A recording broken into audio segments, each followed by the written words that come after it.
The type of attention you get and who you get it from determines where we end up in life. We always got. Jesus has already been accepted at the University of Texas in Austin, electrical In a engineering. community where the statistics aren't the best, the default isn't the best either. The gentleman who's going to be on the field representing South San, Defensive captain of the varsity football team. Mr. Jesus Rendon. His life to giving back to this community. St. Joseph's Catholic Church Choir. So I decided to start a nonprofit called Building a Purpose. And if we can raise that default to be something of higher standards, Help students find their purpose in life. I think we Welcome to can do the Zeus something. Rendon all we podcast, need. where we talk about life, purpose, and God. Our next guest here is Miss Elda Flores, who is a former educator from South San ISD with over 38 years of experience in education, is a Our Lady of the Lake graduate, is a very active board member on our Building a Purpose board of directors, and has served on many boards throughout the city of San Antonio, and was a former board member at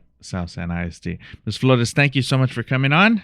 Thank you, Jesus, for having me. It's been, well, we see each other pretty often. It's not like very often. How's life? What's new? New Year just kicked off. Yeah, it's pretty normal. At home a lot, taking care of my 96-year-old mother, soon to be 97 in a couple of months, is in fairly good health. So she keeps me going. I do a lot of reading as a pastime. I enjoy that. And my husband and I continue our travels. We enjoy that now that we've been retired for a while. Yeah, your mom, she's so strong. Every time I go over, she's always reading the newspaper, watching the news on TV or the Spurs, and man, 97, she's still going strong. That's awesome. What a blessing. Yes, it is a blessing. She moved. Well, you're originally from Dilley, right? And I am. She moved up. How many years has it been? Well, right before COVID, it was 2019. We had her over for Thanksgiving during the holidays. I said, Mom, you're coming to San Antonio with us. I had already noticed at that time, she was living alone all these years. She's been a widow 32 years. Oh, wow. I lost my dad when he was in his 60s. So she continued working up to her mid-70s, but then just stayed at home and has been an independent woman. But I started noticing her walking slower. One time, I think she got locked out of the house. The neighbor called me. She was getting to where she was moving slower and she had fallen. I didn't know this. So when I would call, she wouldn't answer the phone. I would panic. So I'd have to call the neighbor. Do you see her? Is she outside anywhere? Well, no, I haven't seen her. And before that, my brothers and I had made the decision that she was not to drive anymore, because she was in her late 80s, maybe. She was in her 90s. And because she was like, her house is close to the railroad tracks in Dilley, and she'd drive a car and she wouldn't pay attention to or she couldn't hear. That was one of the problems. She didn't hear well. So if she had to go across the tracks in her car and a train was coming, she was not going to hear that. So all these things started piling up, and I said, I really can't have her live by herself anymore. So when she did come for the visit in 2019 to be with us over the holidays, I kind of encouraged her to stay with us through the winter months. I said, just stay here because it's gonna be a cold one. You don't need to be by yourself. And then COVID hit in 2020, and she just has stayed ever since. Right. We remained in our little bubble that whole time. If it wasn't at home, just to get out of the house, we'd drive to the ranch, stay over there, just to get out and be out outside, and so she's been with us like 6 years now. Man, it feels like just yesterday when she was moving in, but yeah, it has been 6 years. That's wild. Yes. So you said your brothers, how many are y'all? Well, we were 4. I'm the oldest. I was born in 1950. My brother Jorge was the second. He was born in 1951 or 52, somewhere in there. Then my little brother Tony Jr. was born in like 53 or 54, but he died as a 9-month-old baby. At the time, he was born with heart defect, and back in the 50s, they did not have the science, or technology, or medical technology to perform surgery on a newborn. They told my parents they'd have to wait until he turned 1 year old so that they could perform open heart surgery on him, but he didn't make it. So he died at 9 months. Those are my earliest memories of him. I might have been like maybe 4 or 5. I know I wrote it in my notes. I was about 4 years old when he passed. I remember that. And then my younger brother is the other Tony, because he was born after the first Tony Jr. died. And my mom said that Jorge and I kept asking, "Where is little Tony? Where is little Tony?" We were little. We didn't know.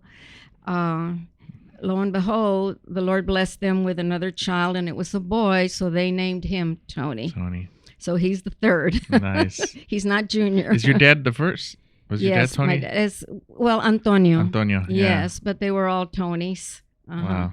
And then when you're in a little town, you always get these little, what do you call them, nicknames. So my youngest brother now, Tony, he was Toñito. Toñito, yeah. To distinguish him from my dad, Tony, and Tony, or little Tony, they called him Toñito. Right. Yeah. Well, you talk about the nicknames. I'll never forget when I met Mr. Flores' brother, and they were both like, they came in calling each other all these nicknames. And I was trying to keep up, but yeah, that's the way it is in Mexican in the little families. towns, Yeah. you're kind of surprised to know somebody actually had a name like Jose Right, or a Pablo formal name. or something like that, because everybody has a nickname. Right. Yeah. So, and that was so evident when my parents would get a graduation invitation of someone, maybe like the neighbor or some friend, and they spell your whole given name on the invitation, right? So when they would get in, they'd say, "Who is this? Who is this? I don't remember. I don't know." And then you start looking at the last name and where it came. Oh, it's so and so. We use the nickname instead. Right. So right. yeah. No, it's so awesome, but it makes it that much more personal too, because then you know, It oh, does. that's who's calling me, or this It is does. that next level of the relationship. You know, only a certain amount of people know to call me by this, and everybody else, if I get. To give you an example of that, once Ruben and I were married and we lived here in San Antonio, and we'd go out maybe like to a mall, South Park Mall or Windsor Park Mall. And we were just walking, and all of a sudden somebody's calling him by his nickname, and we'll look at each other and say, "Someone from Dilley." Right. Because nobody in San Antonio knew his nickname. Yes. There's every time I meet somebody from Dilley, it's always a surprise. But then I'm also reminded that it's not a surprise, because there's Dilley being such a small town. I feel like a lot of people from Dilley ended up moving to San Antonio, probably for work or education. But everybody knows the Floreses, and your grandfather and his mechanic auto parts store. So you're my connection to Dilley. Also, Miss Bettis too, right? Judy Bettis is also from. Oh yes, from Dilley. of course. Yes, we know her mom very well. She married somebody from Cotulla, who we knew of, but don't know that family as well as we knew the Garcias. That's who her mother is, the Garcia, and of course all the kids. So they remember my mom very fondly, because my mom used to work at the school there in Dilley. That's so awesome, man. Education's been in the family for a while, huh? Yes. The was Cotulla y'all's biggest rival? Cotulla and Pearsall. Pearsall, yeah. Pearsall was a little larger. Yeah, of course, it's the county seat for Frio County. They played schools that were well, when you put them in the enrollment category, but Cotulla and Dilley were always kind of like the same. But I think that every now and then, if it wasn't a district game, maybe like before district games, Dilley would play Pearsall, and it was always a rival. Yes. Yeah. Good old Pearsall too. So when, tell me about when you met Mr. Flores. Oh, wow. Well, I was 14. He was 16. I was in the band, Dilley High School band, but that was in 8th grade. And I was in the high school band because they needed more bodies, more students to make the band larger. So they pulled the 8th grade? Yeah, well, they would take like the first or second chairs of the... What did you play? I played the clarinet in middle school, and I was first chair. So Nice. they picked me in the second chair to move up to the high school just to make the band bigger. Not only the clarinet, but the horn section, you know. So I was, for the first time, attending every football game. Although I went with my parents because my dad was a big sports fan. My brothers always played ball, baseball, football, track. But in the band, it was just like, I'm not with my parents. I get to be me, you know. So I enjoyed that. And then he was a quarterback. I didn't know him. I knew his brothers because he's one of 5, and he's second to the youngest. His little brother was in the same class with me, Lauro. We called him Larry. But his older brothers were the stars. They were the runners. They were the fullbacks and halfbacks and the athletes. They were the ones who scored the points. So I knew of his 2 older brothers, but they had girlfriends. Okay, and then all of a sudden there's this young man that was in the band with me and was the same grade as Ruben, and he comes up to me and he says, "Elda." "What, Mario?" His name was Mario. He said, "My friend," and he mentions his nickname, Coco. "My friend Coco wants to meet you." And I said, I don't know him." "Yes, he's the brother to Pepe and Meme, like you say." "Okay. And he's the quarterback." "Okay." So he said, he wants to meet you. And I said, "Well, my parents won't let me go out," that sort of thing. He said, no, in one of the games, maybe after the game, you can meet him at the bus or something like that. Because when we would go out of Dilley to play out, and outside of Dilley, we would play schools like Pettis, 3 Rivers, So I think it was Pettis where we were at, and the buses all parked together. The bus for the football players, the bus for the band, the bus for the cheerleaders and pep squad.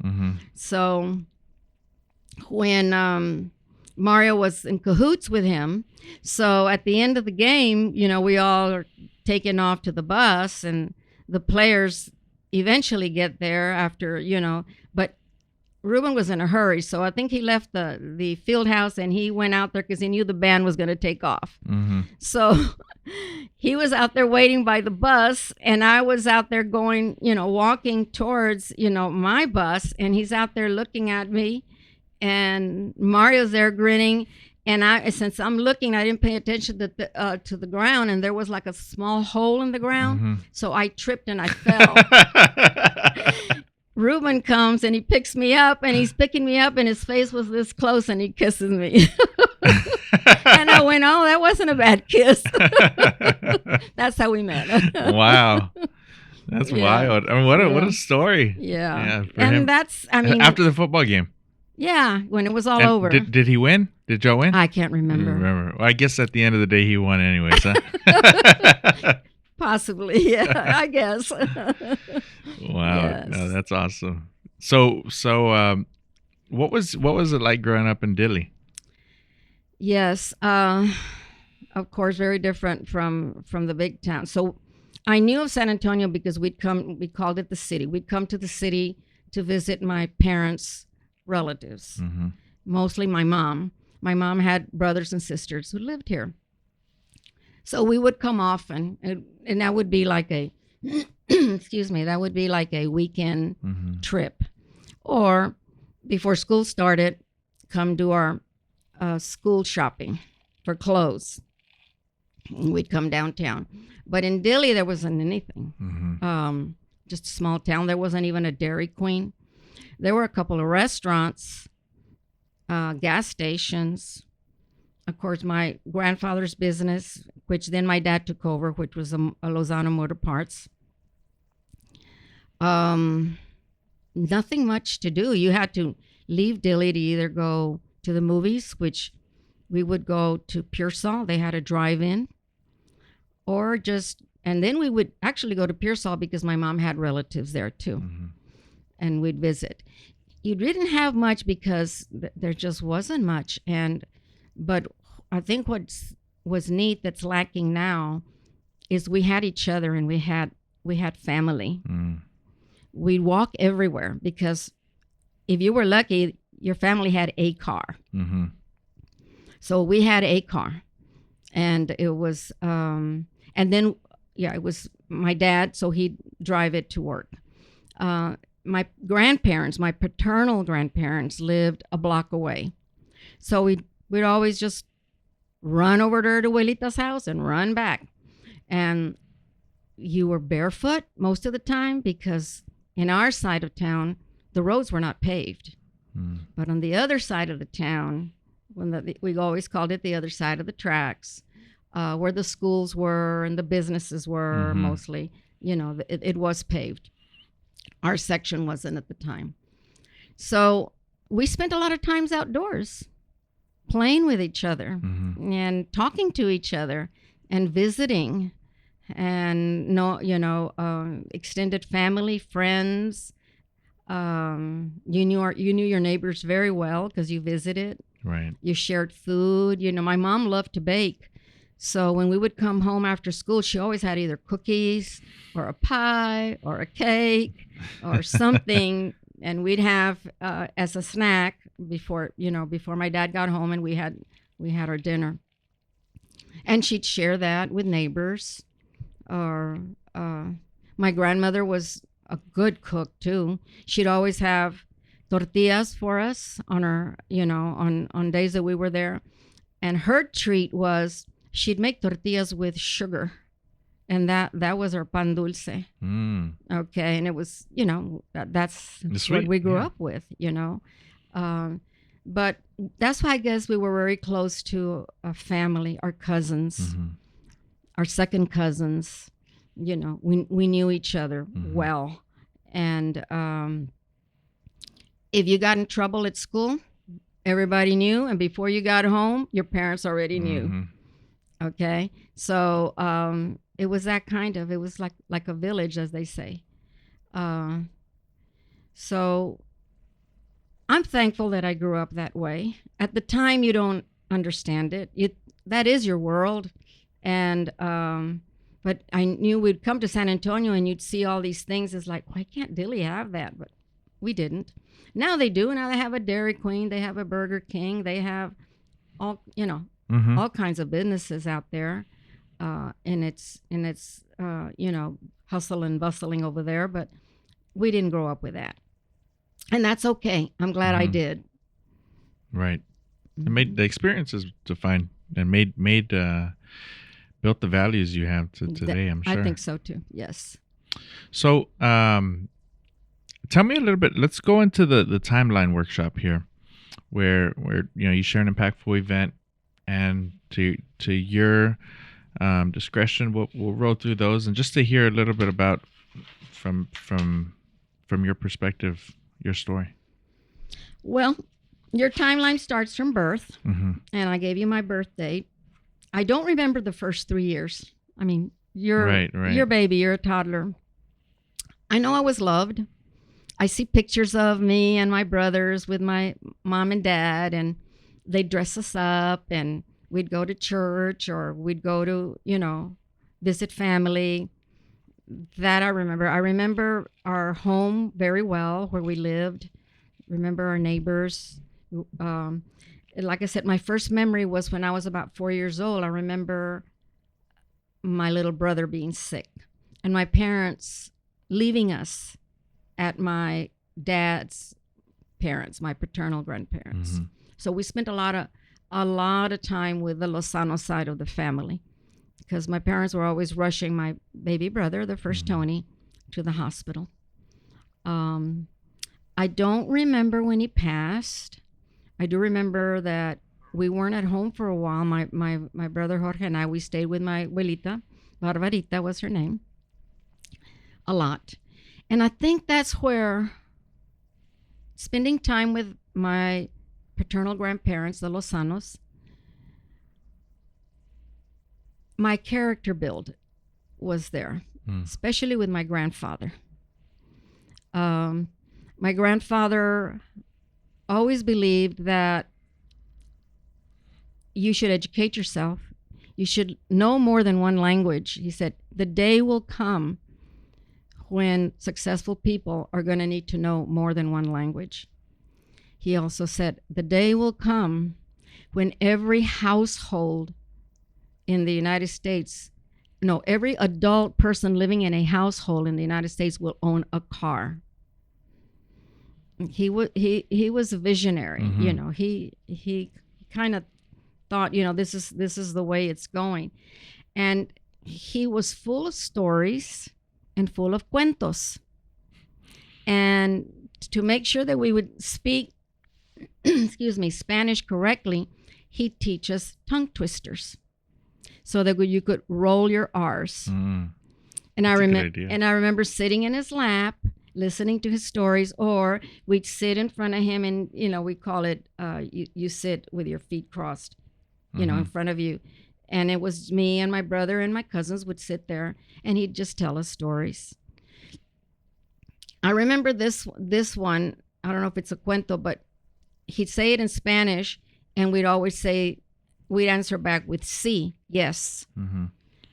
And he said it so many times that I still remember it to this day. And he would say, este es un gato con los ojos de trapo y las patas al revés. ¿Quieres que te lo cuente otra vez? All of us would go, sí. Este es un gato. And he just kept going. And he'd laugh and we'd laugh. And my grandma was watching and she'd laugh, you know. Awesome. So, I mean, those were my memories. They were one of the first families to own a TV in Dilley. Well, let me just put it this, Hispanic families to own a TV in Dilley. And it was black and white back then. At the time, we didn't even have one at our house. We had a radio. My grandparents had a TV and a radio. So I remember my grandfather turning on the radio and he'd always listen to baseball in Monterrey or somewhere in Mexico that he was listening to the Spanish station, a baseball game. My grandmother would turn on the TV and she would listen to, it was only 2 or 3 channels back then. You know, it was either CBS or ABC and she would listen to novelas, but in English. That's how she learned to speak English. Wow. So the very first soap opera I got hooked on with her was called Young Dr. Malone. The next one was The Young and the Restless. I still watch it. The Young and the Restless is still on. Wow. Okay.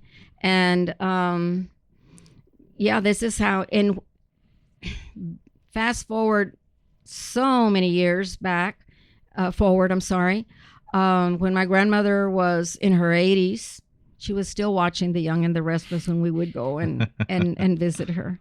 So I'm still stuck to that for sentimental reasons. Right. No, okay. Absolutely. And but she got me going on soap operas because at one time I used to watch 4 or 5 of them.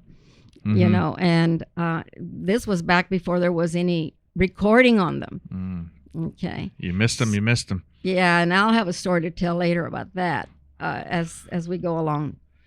But that's what I remember, spending a lot of time at my grandparent Lozano's. We would go to my mother's parents' house too, but I never got to meet her dad, my grandpa, Jose Salazar.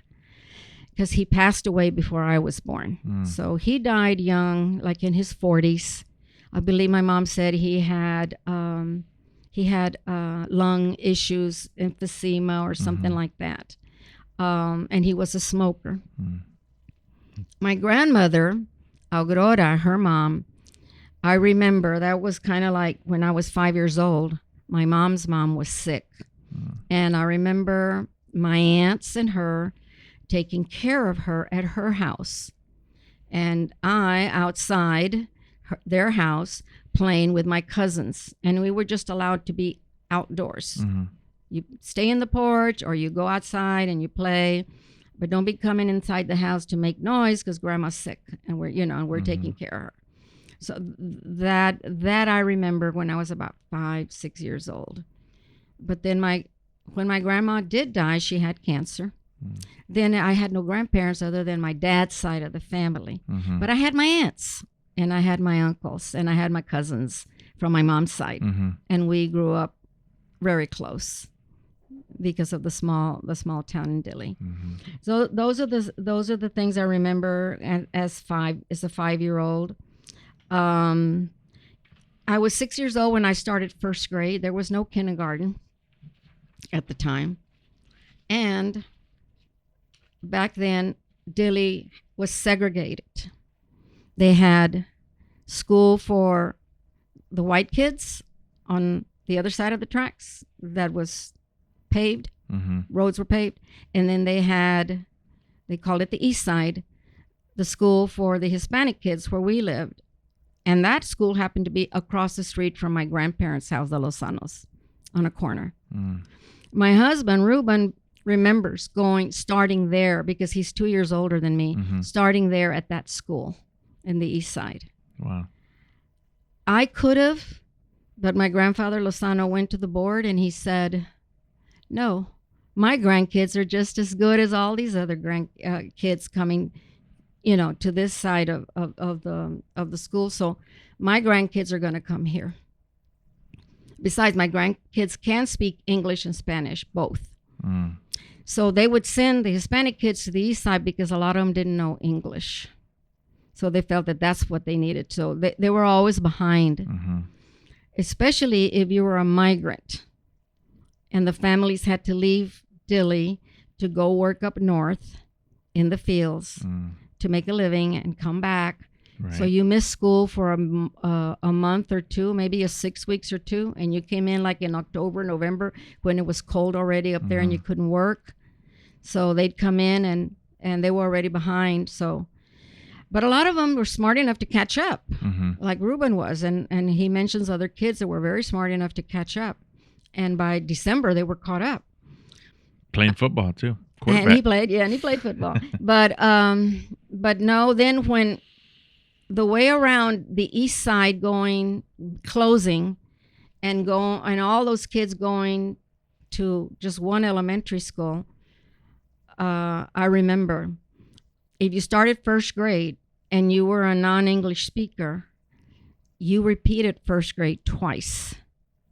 So they put you on first grade low, year 1, that's what they would call it. Year 2, you were in first grade high. So a lot of kids wound up graduating at 19 years old or 20 because they were repeating. Right.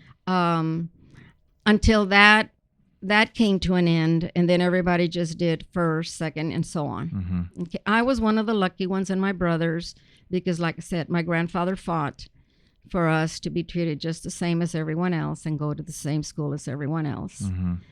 And I guess that there also shaped my character in that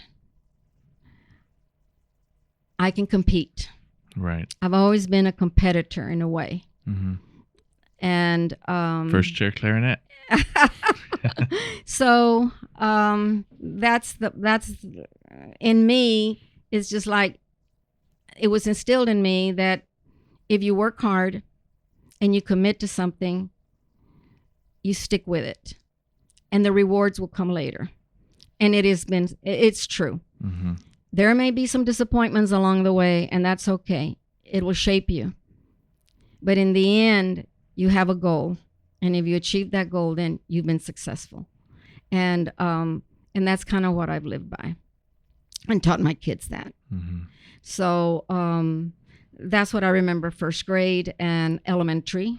So the elementary years, like I said, second, third, fourth, and fifth. Elementary years, playing outdoors, running around barefoot at home. I talked about that. Knowing all the neighbors, the kind of games that we played were jacks. Have you ever heard of jacks? It's with the little spike, right? And he had a ball, and and then you'd start with one, and then with two, and then try to grab three. Grab three of them, right? And then there used to be certain ways of doing things too. But you could play. It was neat because you could either play by yourself, and that was a good practice, or you could play with a friend or three friends, whatever. You just found a place. You sit down. It could be in the middle of the room. It was neat. Hopscotch was another one. Tag was another one. The boys would play with yo-yos and tops. Tops. Okay. Yeah. So so all of that were, the kind of games that we made up our own games. Did you ever hear a card game called Con Quién? I know some people call it Con Quién. I'm not sure. I don't think so. Yeah, I feel like it's another Hispanic family game, and I'm like, there's certain families who have played it before, but they call it different things too. So I'm just curious. And you reminded me of that because my grandparents used to go on trips to Mexico a lot, to Monterrey, because that's where their family was from. Was your grandpa born in Monterrey? My grandpa, was born in Mexico, and 1901, and my grandmother was born in Zapata County in 1901. But my grandfather was a little boy when he crossed with his mother, and I don't remember how many siblings, and his dad, my great grandpa, sent them across because there was a lot of killing and political, things going on in Mexico at the time. So they fled, and he sent his wife with some of the kids, and one of them was my grandpa, to Laredo. And then he made his way into Laredo, Texas. and then Texas, and then, or was it Nuevo Laredo? I can't remember. Somehow they crossed.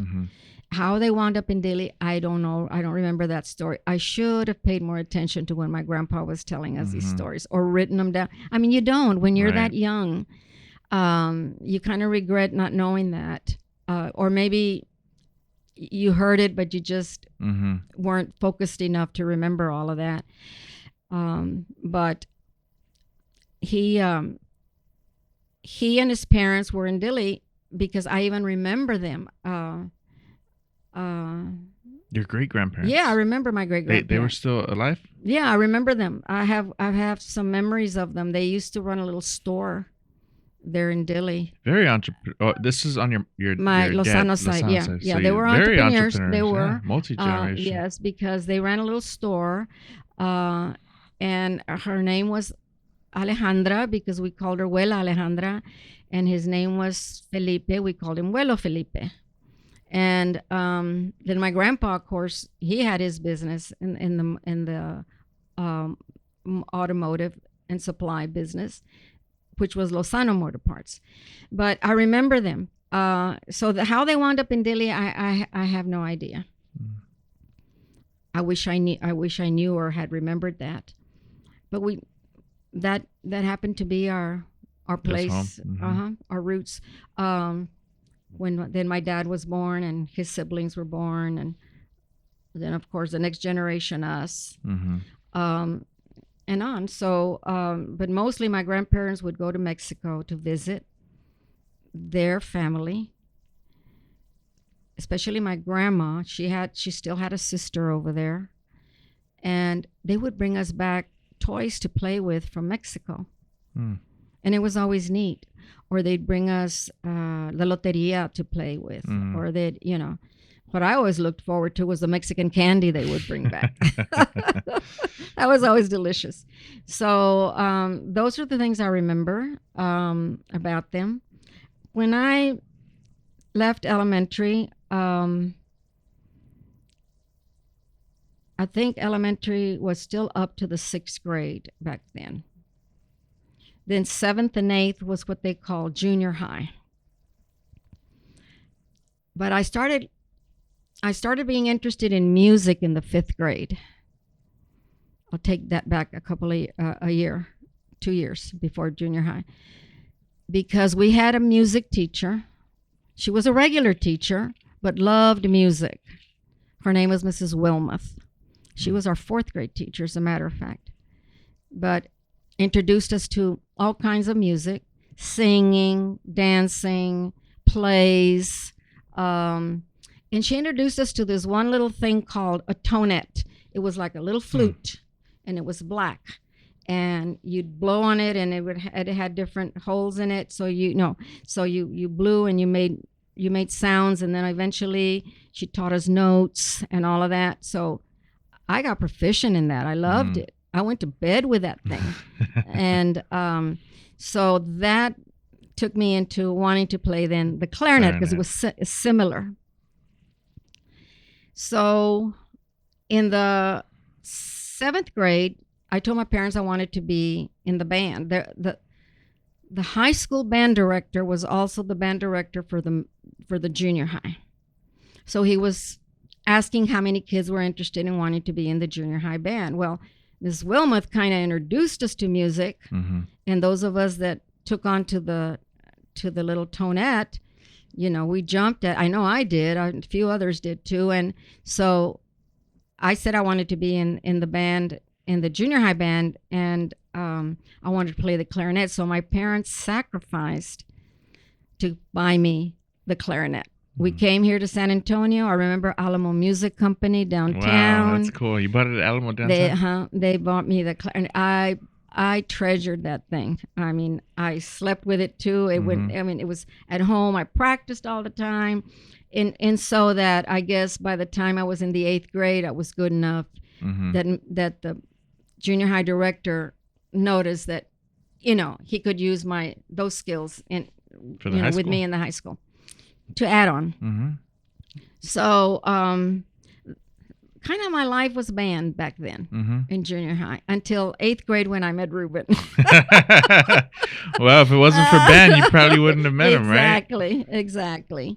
So I go on to 9th grade and still in the band, but in Dilley you kind of school is your life because what else is there to do? So any other activities and clubs going on, you're kind of involved. So the Spanish club or the homemaking club or the whatever club there was, band took up a lot of my time because you always had to be practicing, marching, practicing for concert or whatever. So it was, that took a lot. But then I got interested in twirling. So I picked up the baton. And I spent a lot of time with that baton twirling till I picked up some skills. I didn't take any lessons on it. I just picked it up on my own, and I watched what the girls did, and I'd mimic what they do. And then the band director finally said one year, my freshman year in high school, I was a majorette. I was a twirler. Nice. Along with 3 other girls, so there was 4 of us, and then there was the drum major, the main one. And he said somehow he convinced the board to give him the funds to send us to a camp in Seguin, in Texas Lutheran College at the time, okay, TLC.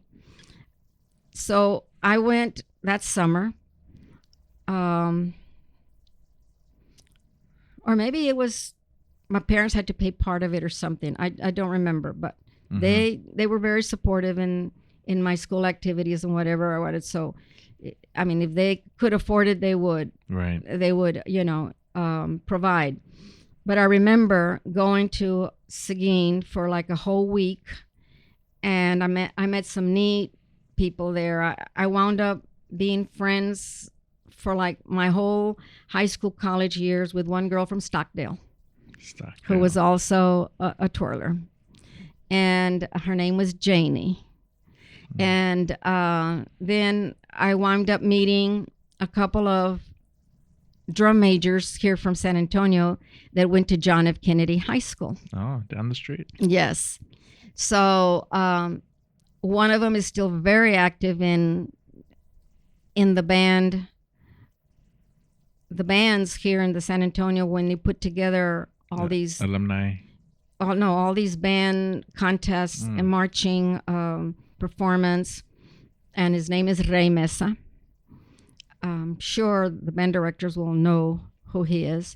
I also met his friend who was also the drum major, but he's not with us anymore. His name was Richard Luderos.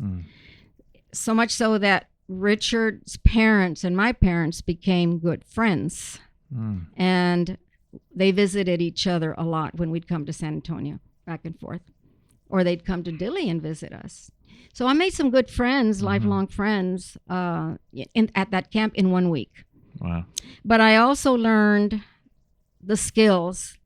Especially, I took a drum major course there, and I was only a freshman. I said, one day, maybe when I'm a senior, I can be drum major. So lo and behold, end of my freshman year, or was it? I can't remember. Yeah, maybe it was. No, the reason I took, and now it's coming back to me. The reason I took the drum major course was because I was going to be a drum major the next year as a sophomore. Wow. Because my freshman year, I remember this very well. My freshman year, when I was a twirler, and I was the only freshman twirler. The other girls were sophomores or juniors. The next year were going to be juniors or seniors. And the next year I was going to be a sophomore. They were trying out to be twirlers again, and they were trying out to be a drum major, because the drum major, I think, was going to be graduating. So as a freshman, remember I said I learned to be competitive.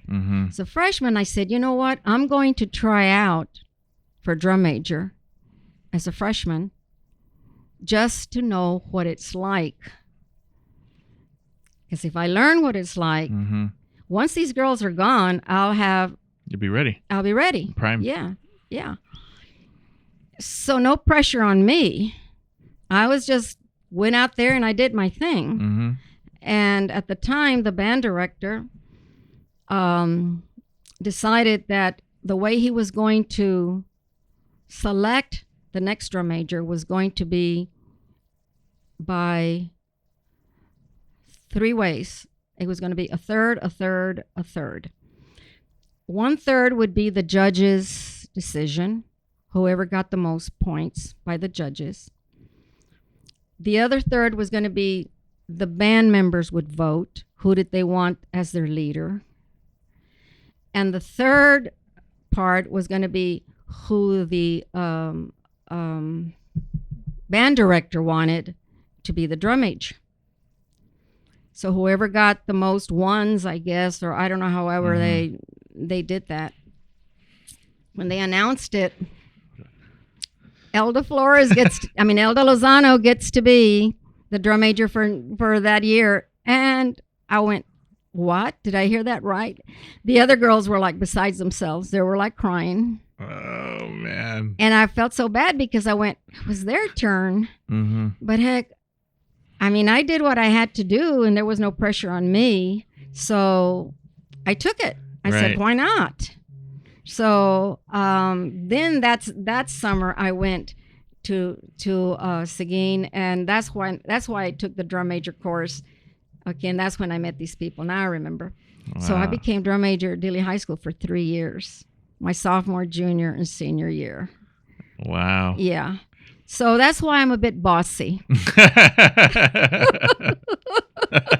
So what I did is I recruited my brothers my into the band? neighbors, as many people as many kids as I could to make the band beefed up bigger. that band. Yeah, to I get it said, you bigger. be a drummer. You like to beat up, you like to, do these things. And my brother, one of my brother played, Jorge played the trumpet or cornet. Tony played the drums. I recruited other kids from the neighborhood, and yeah, we had us a band, a bigger band. That's awesome. So the other girls who were in there, were they the same grade as Mr. Flores? Yes. So did yes, they were going to be juniors, and then they were going to be seniors. Yeah. So they wound up being twirlers, and then I think maybe one or two might have quit because they were upset. And then there were girls that were about my age or a year younger that wanted to twirl, and they came up the ranks and they became twirlers. Yeah. Wow. Yeah. Yeah. But at the time it was, it was a small school. So it was like one drum major and two twirlers, or maybe three. It was just like 4 cheerleaders at the most. Now I go to a football game and I'm seeing 20 cheerleaders. Right. Which is good. I guess it's good, get everybody to participate. But, at the time it was, that's all there was in the small town. I remember the band. Oh, like I said, we marched a lot. I spent all my time was band. So when we performed, it was one of those things where you just marched up and down the field, and you did formations. You started at one field goal and you went to the next, but you turned around and you came back, and then you did other things. You did formations, and you stopped at the middle, and then you played a couple of songs. You performed for the public, and then you just march off the field. Nowadays, oh my gosh, I love going to these band contests to see. That's entertainment. Yeah, they perform. Oh my goodness. I always wanted to be in something like that. That's why now it's going to take me now to my college years, because when I was a senior, I wanted to go very badly to UT to be in the band. That was my goal. My mom said she was the dominant one because more possessive of me. And she said, well, no, it's too big of a school. No. Well, then how about Southwest? At the time, it was called Southwest State or it wasn't Texas State. No, it was Southwest University or something like that. They had a band. Well, no, because I hear it's a party school. You're not going to go there. Well, I knew she wasn't going to let me go to Alpine, where Ruben was, Saul Ross, because he graduated and he went on with his brothers to go to Saul Ross, stayed in Alpine. And so that was out of the question.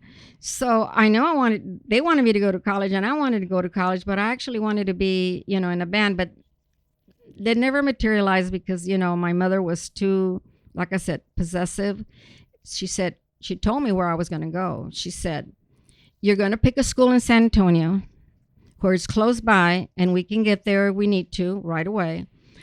But there's a school right close to where your Tia Fina lives, and it's in the west side, and it's called Our Lady of the Lake.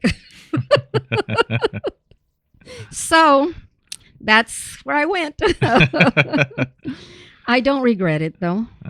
It was a good school for me. Coming from a small town to it was a small private college. It wasn't a university then. I lived in the dorms for the first 2 years. Then Ruben graduated I graduated in 69 from Dilley High School. He graduated in 67, and he went on to college and graduated in 71 from Saul Ross. I was still in school. So he proposed after, the year he graduated.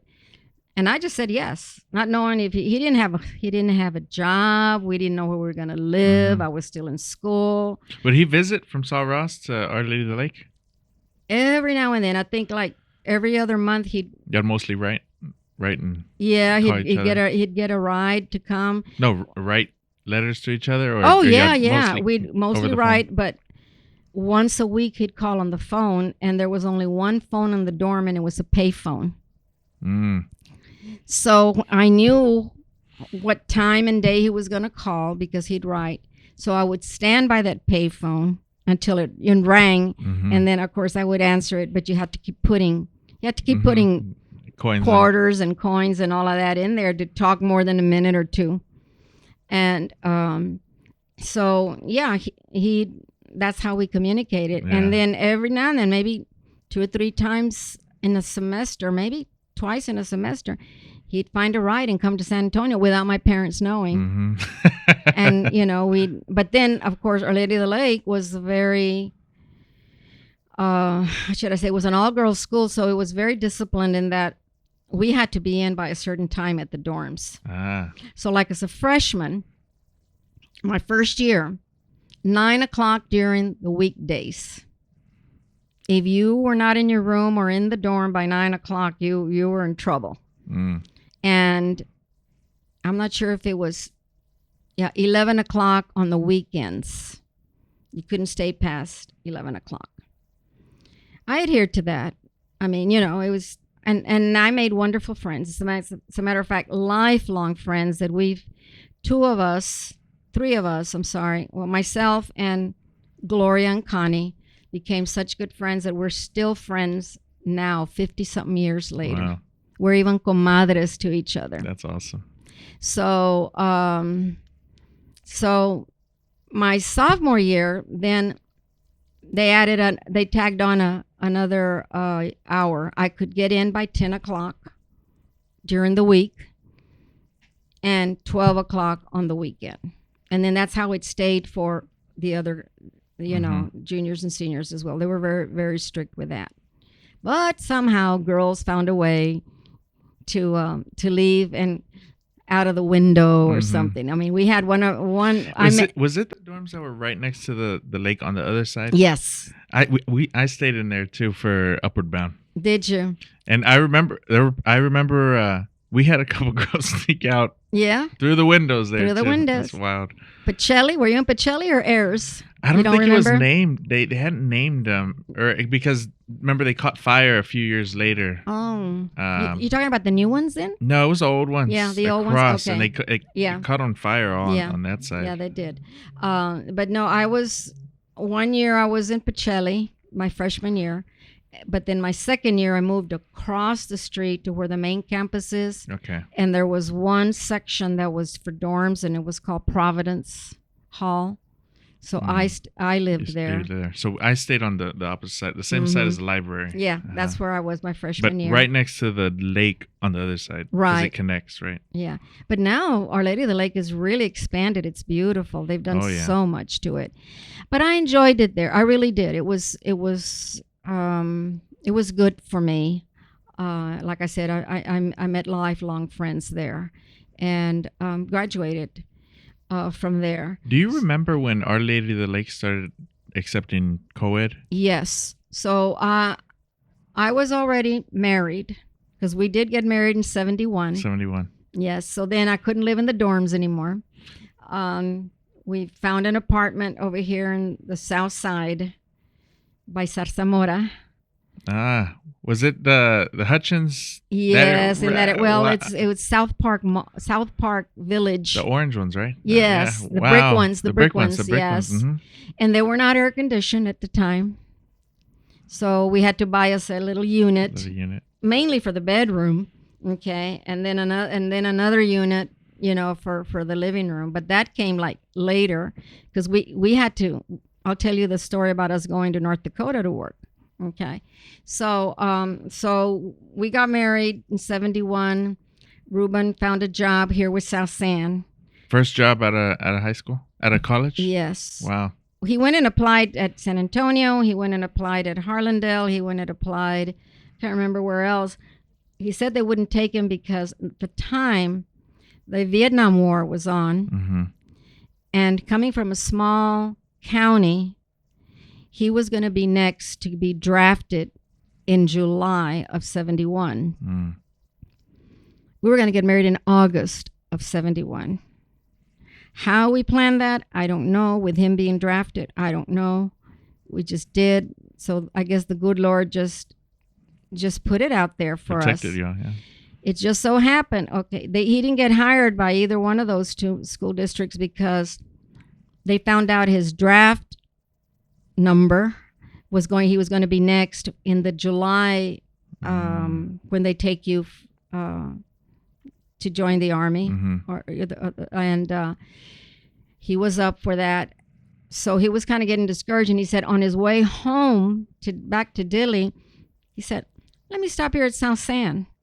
And he said he stopped. He asked where the admin. Yeah, admin was to go and apply. And at the time, they were going to open up Shepherd Middle School. It wasn't ready for opening right when school was going to start. It would be ready mid-year, I think, because of construction. But they were looking for math and science teachers. So when Ruben went to apply, he said there was a line. So the first thing they asked him, well, what's your degree? What's your degree? What's your degree? When he said science, come over here to the front of the line. We need math and science teachers. Wow. Okay.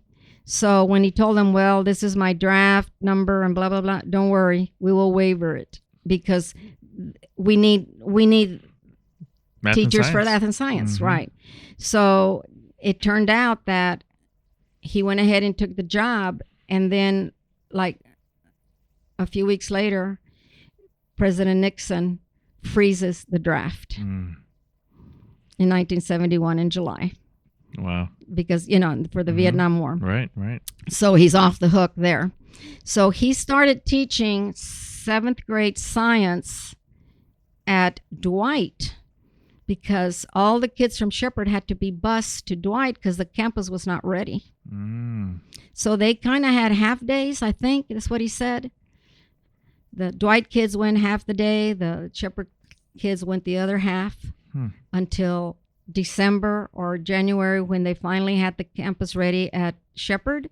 Then that's when they moved over there. In 72. Yeah.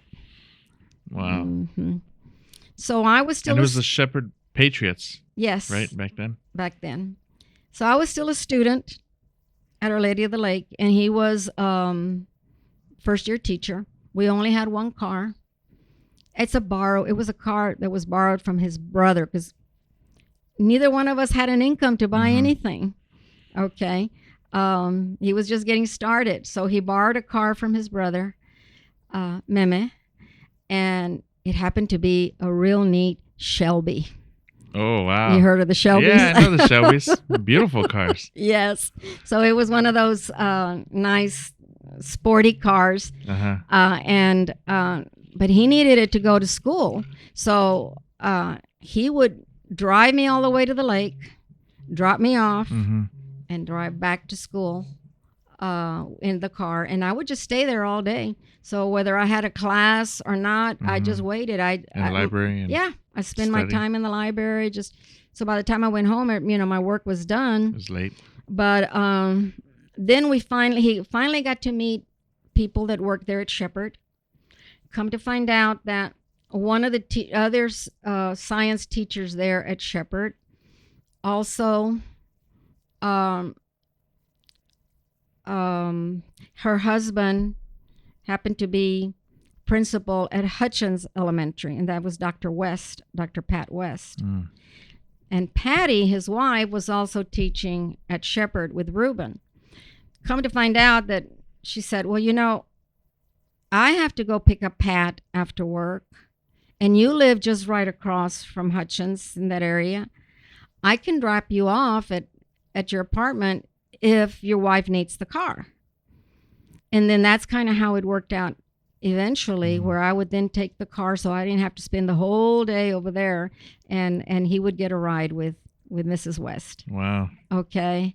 And were they about y'all's age, or did they have about a already year or have two, kids? maybe a couple of years older? Yeah. Did they have kids? Oh yeah. So were they in school yet or not yet? They were little. I remember them. That they all went to school there in the South San district.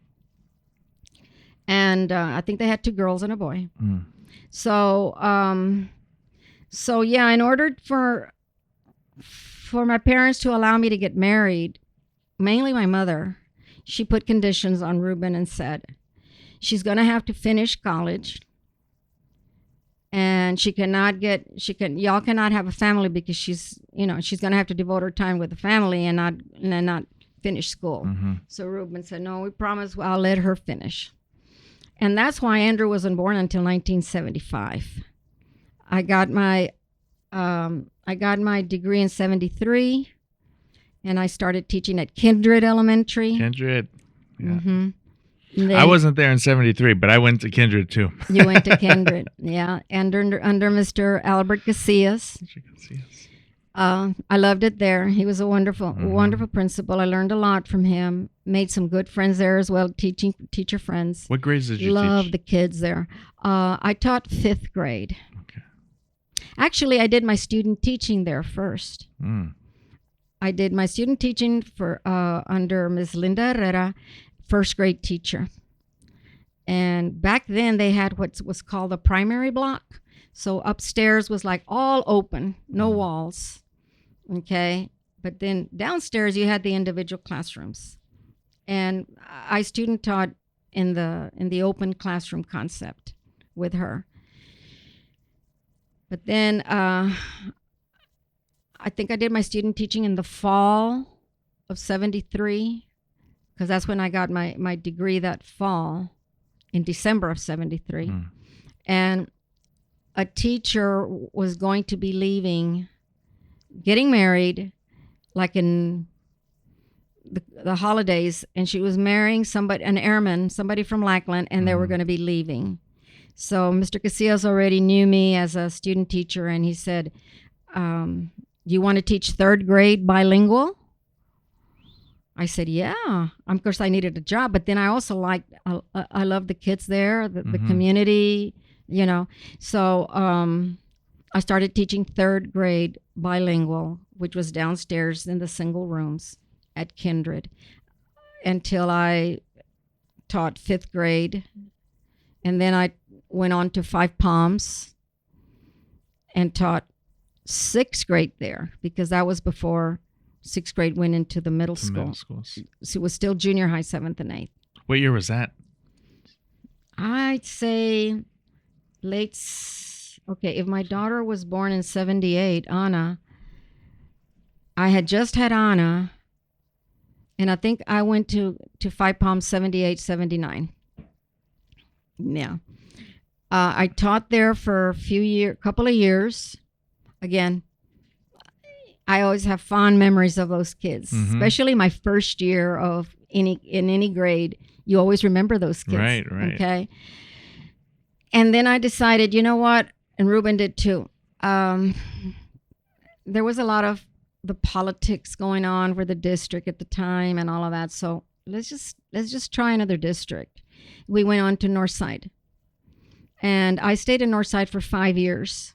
I worked at Linton Elementary School over there by Holmes. Feeds into Saul Ross, I think. And then they opened up a brand new school called Northwest Crossing Elementary, way over there in the Northwest. And I worked there for about 3 or 4 years, 5th grade. Again, I remember those kids fondly, very well. So then Ruben came back sooner than me to South San, because they asked him to come back and be an administrator at one of the schools, and he did. And then after 5 years at Northside, I came back to South San, because then they opened up what was called a GT. Wasn't a campus, but it was like a magnet school, and it was held at Hutchins Elementary. So the kids that were tested and qualified to be in the gifted and talented program, where the regular teacher just didn't have the time to spend with them and give them those challenge, the extra. Yeah, that curriculum that they needed. They did a magnet school for those kids, 1st through 5th grade, and I was one of those teachers that got hired me and 3 others, and an aide, and we were housed at Hutchins Elementary with Mr. Robert Flores. So it was all the it was all the GT in the school district, or all the GT for In the school district. They would bus the kids over there Really? one day out of the week. Okay. Like, for example, on a Monday would be maybe first graders and second graders, or maybe Interesting. second graders. Just I don't remember if it was first grade anymore, but I know it was second, third, fourth. Yeah, it was second, third, fourth, and fifth, because the one day out of the week it was a planning day for us, and we had to plan for like the next week, and we did a lot of integration with math and science and reading, and and all those things. That we taught them the higher order skills.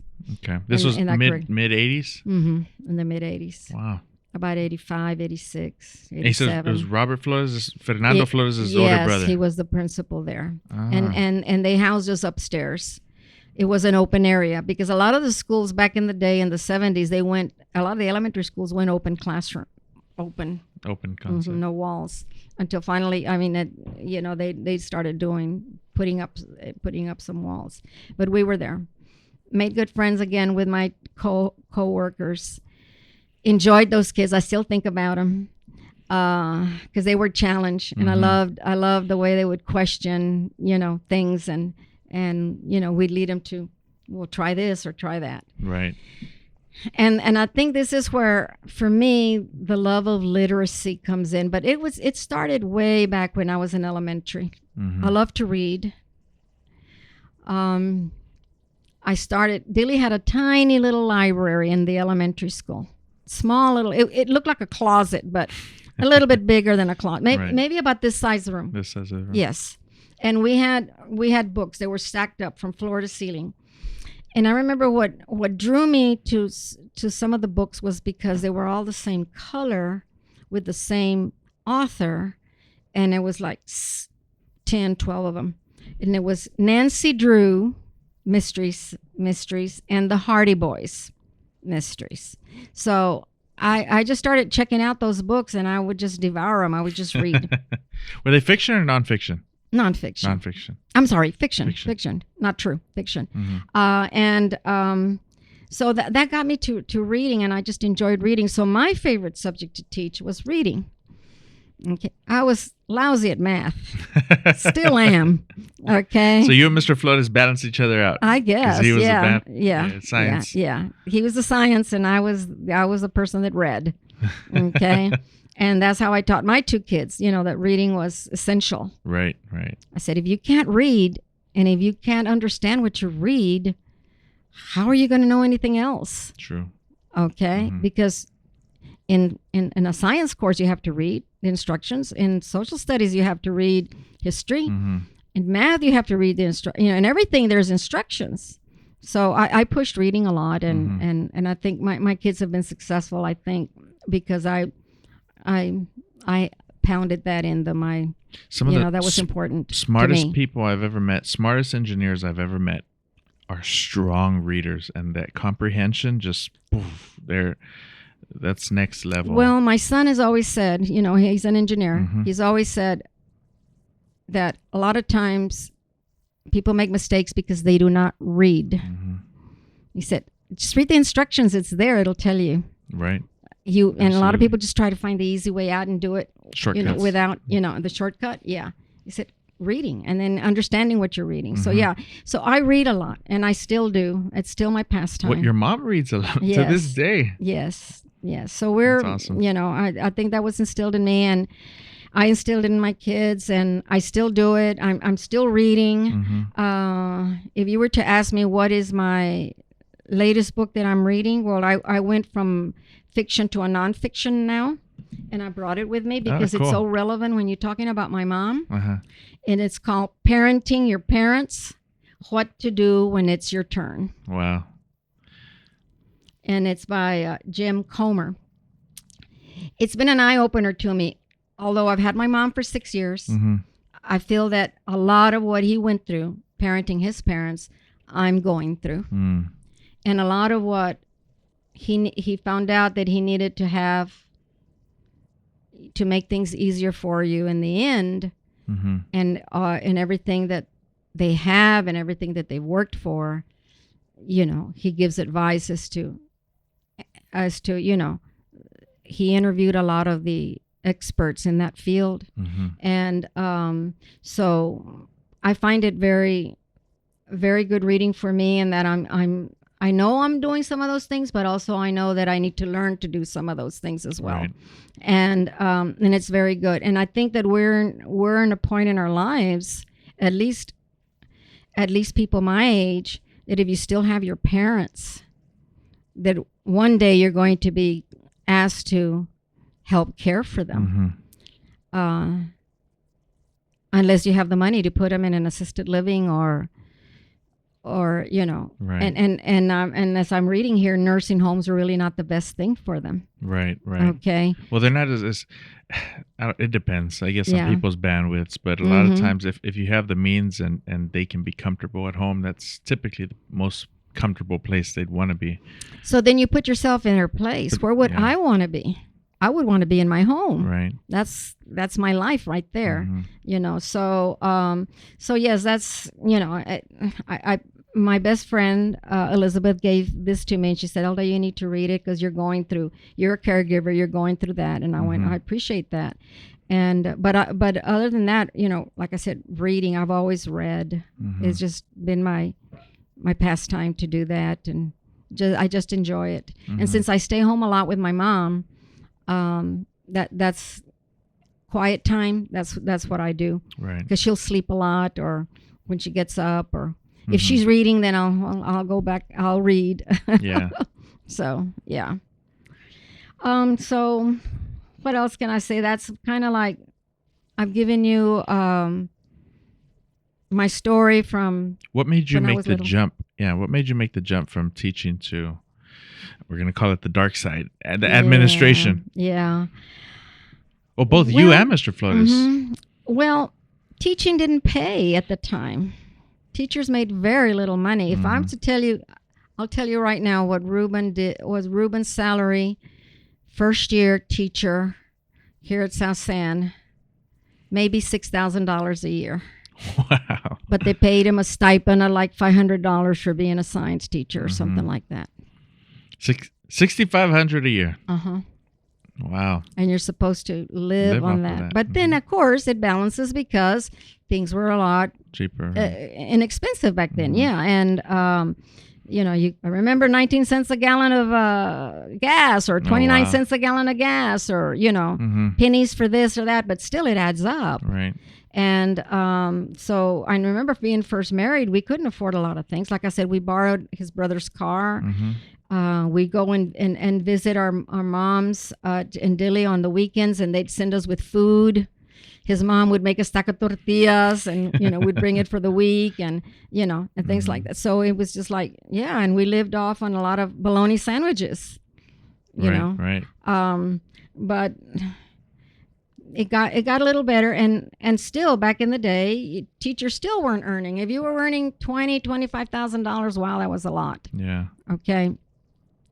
So Ruben decided, after teaching maybe 5 years in the classroom, he got encouraged by one of his, I'm not sure if it was a principal or an assistant principal, and told him, Ruben, you should go for master's degree and try to be an administrator. And I guess he took it to heart, and he went to Our Lady of the Lake. For his master's. For his master's. And at the time, I was the one typing all his papers. But back then, there was no computer. He was just a typewriter. And at the time, I was going to the library with him and helping him do all the research, finding the right books he needed to read. And there were, if you could only check out so many books, and if there was more books that you needed, then you needed to make copies to take home. So we had to go to that copier and make copies. And so it was, a lot of that. The card index. In the back to check out. Yeah, to check out all of that. So we spent a lot of time in libraries. That's why I love libraries. And well, you were on the library board too. For the city, right? District 4. And of course, you've seen my house. I have a whole bookshelves, wall of books. But so he's going to school. He's going to you're school, going with him. And I figured I'm doing part of the work. I'm typing for him. I'm reading and correcting his spelling and correcting, all of, his He's a math guy. He's a science guy. You're the reader. and all of that and putting it together for him, and it's not so bad. So when he got his degree, I said, I can do this.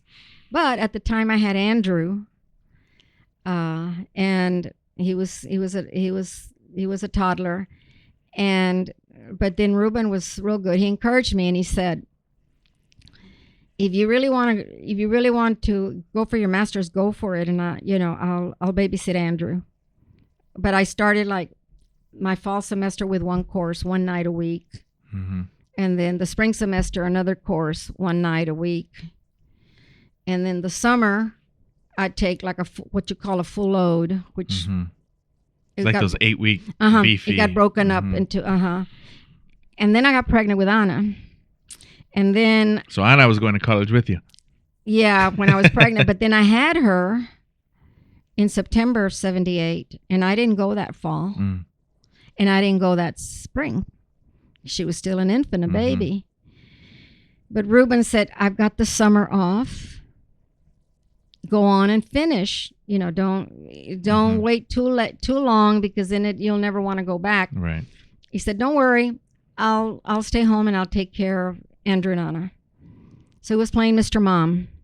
Was he an admin? Was he he was a VP at the time already. VP at South San, right? In the late 70s? I think so, yes. Yes, he was a VP at South San. He was. And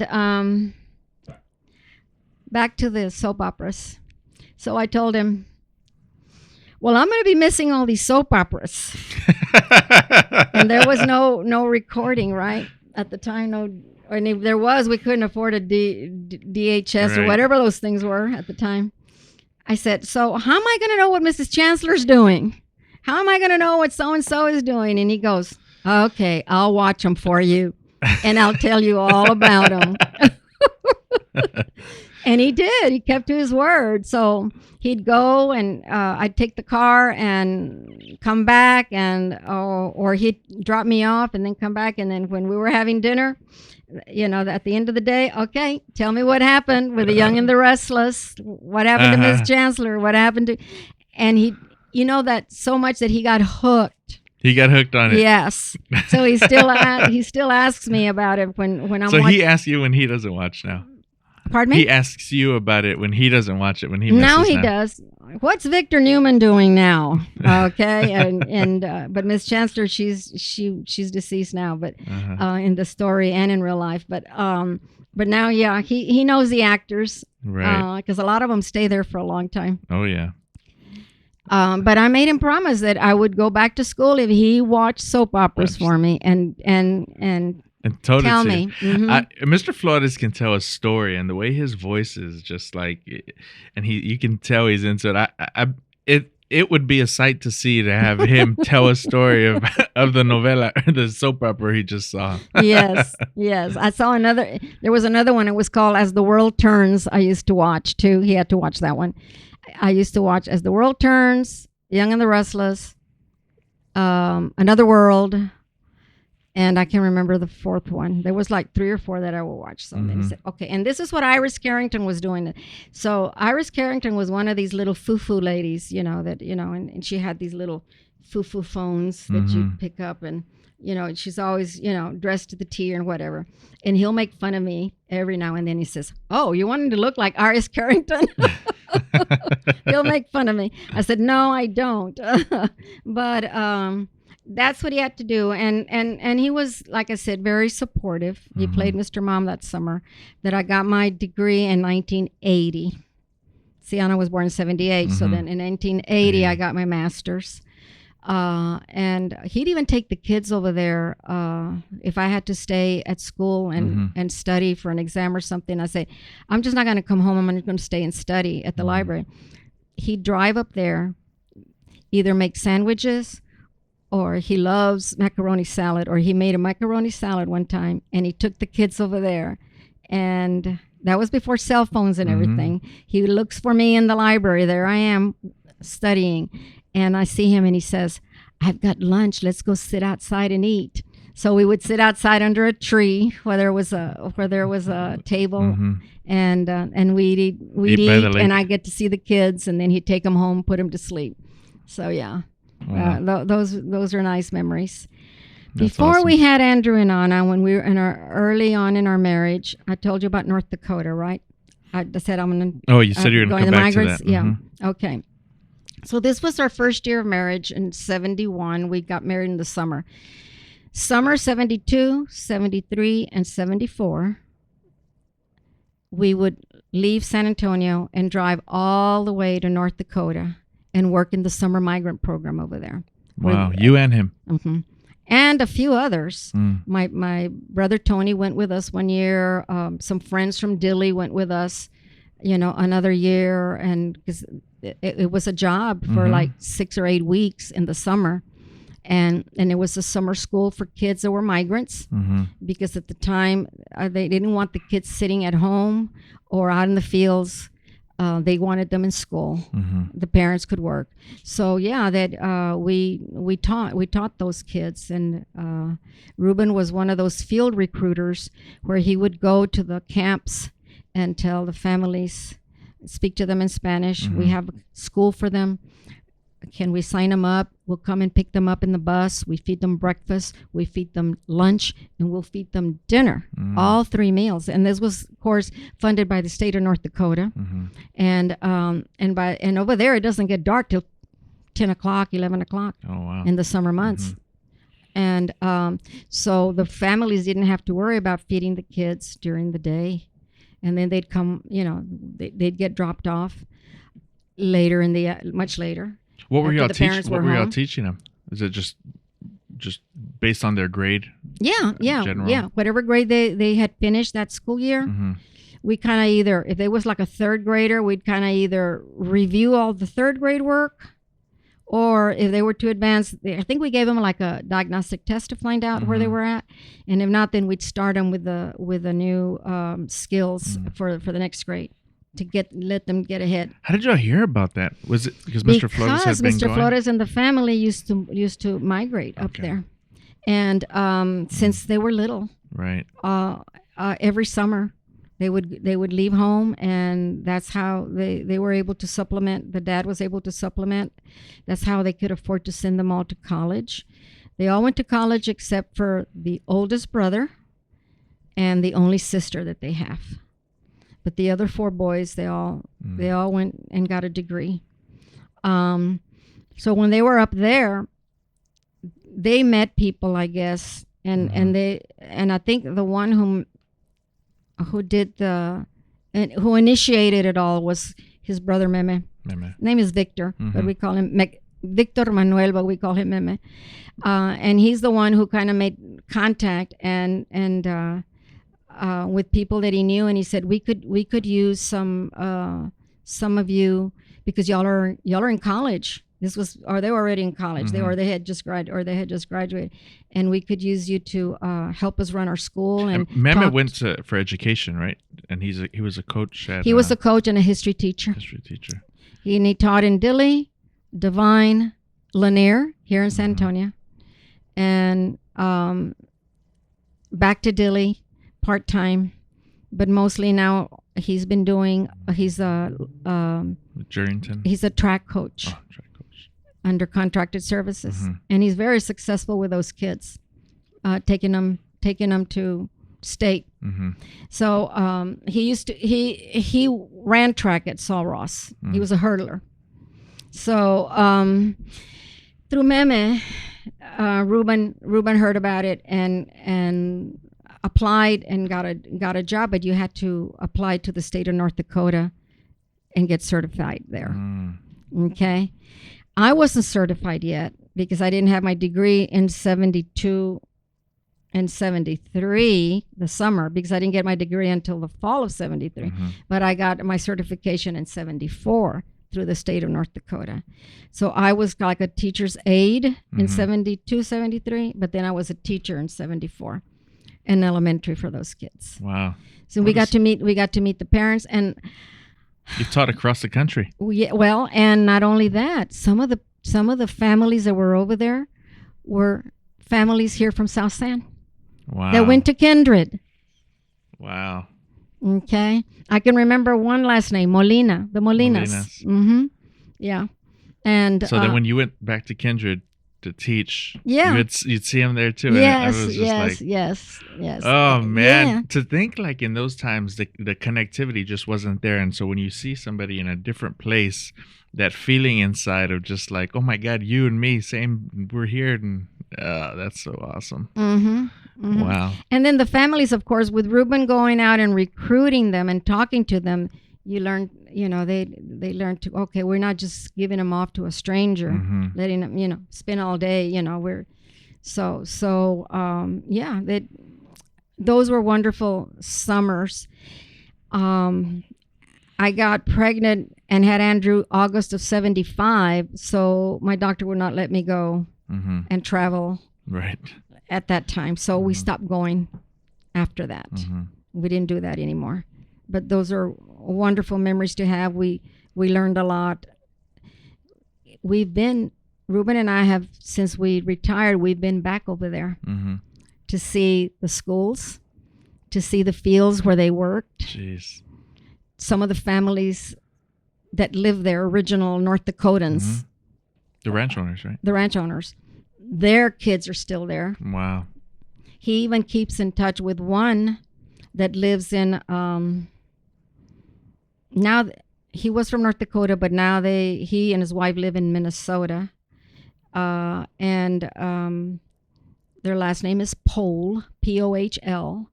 And we went to visit them, and they've come to visit us here in San Antonio, and we took them to the ranch too. That's awesome. Yeah. And he was a kid when Ruben was a kid. And one thing that Ruben remembers a lot that he's very fond of when they were kids is they used to play baseball over there. And the teams over there would recruit him and Meme to play baseball. But the dad would say, wait a minute, I need y'all in the field to do some to work. work. Yeah. So y'all You'll play can't be after. going to you're gonna go afterwards or something. And and that's what they did. Good memories. That's so awesome. So Mr. Flores went from like going over there, working somebody else's field, and then inviting the kid he used to play with over there to his ranch. Yes. Wow. Yes. Beautiful. Yep. His name is Robert and Bob. Robert and Barb. Barbara is his wife, and the last name is Pohl. Wow. That's awesome. Yeah. So then you graduate with your master's. Anna's a toddler, and did you stay as a teacher? You jumped into admin? I stayed in a teacher for a while until Anna was a little older. Yeah. I got my. And then you came back to South San? Well, I was already back? Because Ruben taught at Saul Ross Middle School for a couple of years, and I was close by at Linton, but then they moved. I got moved, transferred over to Northwest Crossing, so that was way further out there off of 471 or 470. Yeah, 471, way out there, where all the growth is right now. And so one was in charge of taking one to the daycare, the other was in charge of taking one to school, and and then we just cross paths sometimes, and then they get involved. They want to play soccer, they want to play baseball, they want to play softball. Anna was in Brownies and Girl Scouts, so. In order for me to be with her there, I became a Brownie leader and a Girl Scout leader. Wow. For a few years, and then we'd go camping with them, and so these are all the things that that we did when they were little, but how we did it, I don't know. And I guess you're at that point right now in your life when you say, I've got little ones and they want. Do everything. They take me here, they take me there, but you do it. Right, you find a way to do it, and I guess that was us. So I do remember that the house never got clean. It only got clean on a Saturday. 'Cause that's when I was home. Although I taught my kids to make their beds every day, and Anna will tell you that. She said, I learned to make my bed every day, so I make my bed every day. So they know to make their bed. I said, at least the room can look clean enough. Say, but laundry and dusting and mopping, all of that got done on a Saturday. Right. Because there was just no time during the week. On top of that, you're grading papers. And on top of that, you're doing all these things, for your job. So my motivation to clean, and the kids will tell you this, my two will tell you this, is I needed music. Remember, I go back to my music, and it was always like, okay, I'll turn on the radio, or I have a lot of vinyl records now. Andrew's now into that, and so I'd listen to all of these favorite artists that I liked, and that would just. I'm cleaning and I'm dancing and I'm singing therapy and music. and before I know it, it's done. And then the kids learn that they learned all this, so they know all those songs, like the ABBA songs, like the Dancing Queen. Yeah, all of those, like what's this? Neil Diamond songs, all of that. So that's what we did. Sundays was for church. They remember this well because after church, our one treat for the week was going to take them to Luby's to eat after church. Well, back then, a family of 4 could eat for $20 because Reuben would order a plate, I would order a plate, and we'd order them their little kids' plate. With $20, we ate, and they looked forward to that, So that was that was our going out for that week with the kids. Other than I'll go back to that. Reuben was officiating football, and he did that for 30 odd years. So he was gone on Friday nights and Saturday mornings. So I remember on Fridays after work and after school, the one treat I'd give the kids was taking them to McDonald's for supper. And there was a McDonald's over there off of Military Drive, and they called it Hamburger Hill, way up there past Lackland. So there was a McDonald's, and there was a Baskin Robbins next to it across the street. So their treat was a Happy Meal from McDonald's, cross the street and go have an ice cream cone from Baskin Robbins, take them home that Friday afternoon, bathe them, put on their pajamas, and do not interrupt me because I'm watching Dallas and Falcon Crest for the next 2 hours. You're either be in bed asleep or you're going to be in your room playing. Their treat and my treat, right? Until Reuben got home late that night or whatever, and tired. And then the next morning, I had to wash his uniform because the next morning he was going to use it, for Pop Warner. He did a lot of Pop Warner too? At the beginning. So yeah, that was kind of like our life with the kids, So doing a lot and supporting them in what they wanted to do as well. And Andrew was really, really smart, and he graduated. I don't know if you're going to get to this or not, but he graduated valedictorian from West Campus, right? Yes, he did in 1994. No, 93. 93.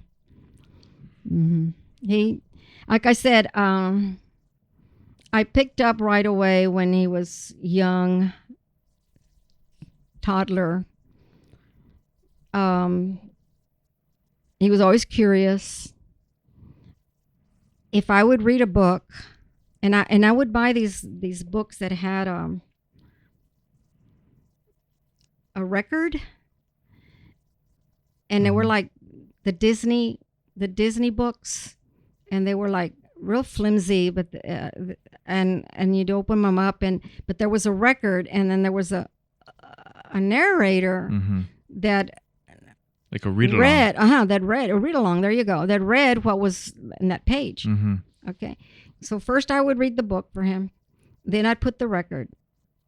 And then he'd thumb through when there was a little bell, it would go ding, he knew to turn the page. and then she was going to be reading whatever the next page was that he turned. And it didn't take too many times before he had it memorized. And he knew. And he was reading it. Yeah. So when he was in daycare, as a 3 or 4-year-old, I remember the teacher would tell me, I'm not the one reading to the kids. Andy is. He's sitting there and the kids are looking at him and he's reading. I said, oh my gosh. So I knew then, but then I read a lot. I read a lot with him. I read a lot when I was pregnant with him. I read when he was little. I read, one of the things I emphasized with him was puzzles. I think it's always been good to give a child, starting with the big pieces, put them together, and then you can make smaller, graduate into the smaller pieces. He loved that. It was always a challenge, and he's good at that. He's still good Problem at that. solving. And it's, the eye coordination and all of that. So yeah, I knew that he was, advanced. And so when he did get to, I took him to school with me after I taught at Kindred, and I had Anna. Then Andrew was going to be in kindergarten in Five Palms, so I took him there with me. So I was teaching the 6th graders. So I wasn't even close. We were like in separate areas of the school. But at the end of the day, the teacher would come and leave him there in my room while I was doing my grading or lesson plans or whatever, preparing for the next day, and he'd be there.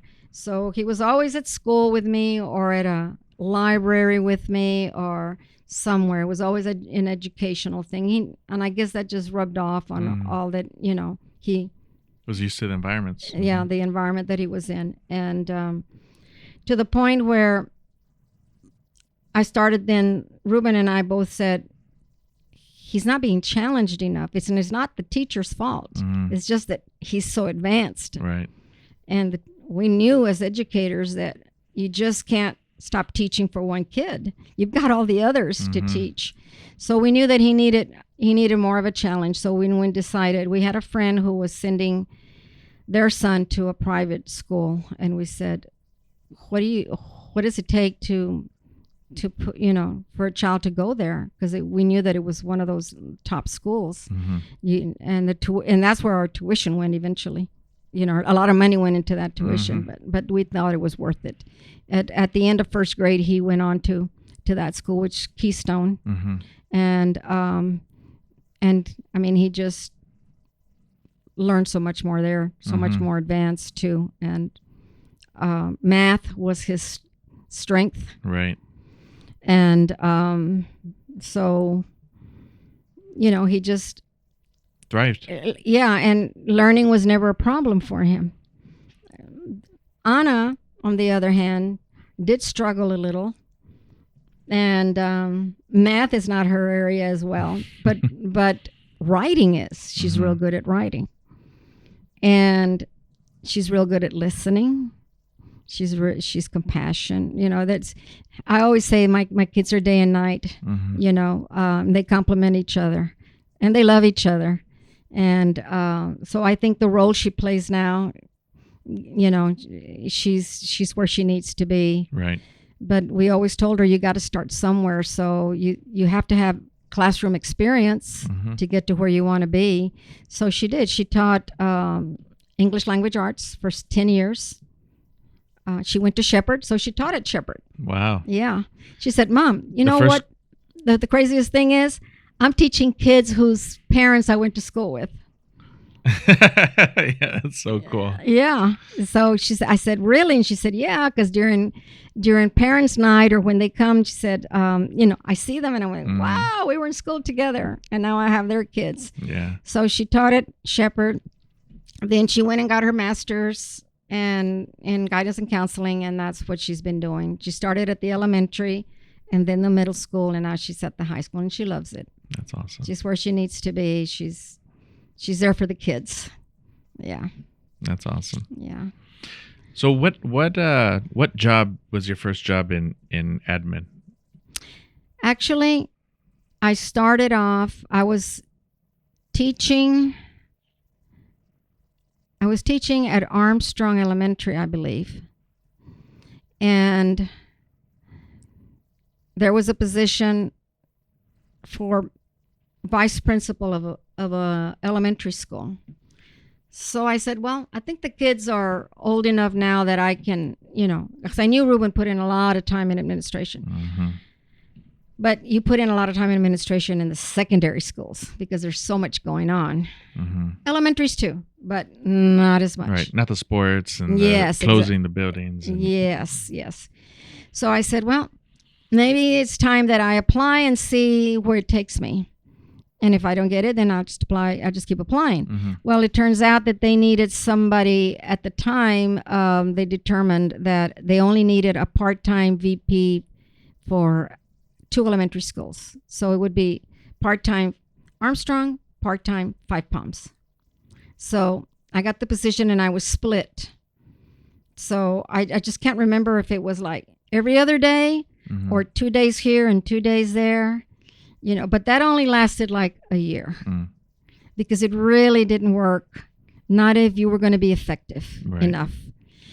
Because if you started something, how could you follow through when you weren't going to be there the next day or 2 days later? So I think that just went like for 1 year. And then I was given the option where I wanted to be a VP, Five Palms or Armstrong. So I chose Armstrong. And I was there for a good while as a VP under Mr. Don Brown. He was principal. And under Mr. Andy Del Bosque, who was the next principal. I was their VP. I think I was the VP there for like 7 years before I decided that I should try. This was early 90s? Yes. Mid 90s? Yes, exactly. Before I decided that I wanted to try and go for a principalship. Mm-hmm. So when Mr. Don Cook retired from Five Palms, he was there like for the longest time. Mm-hmm.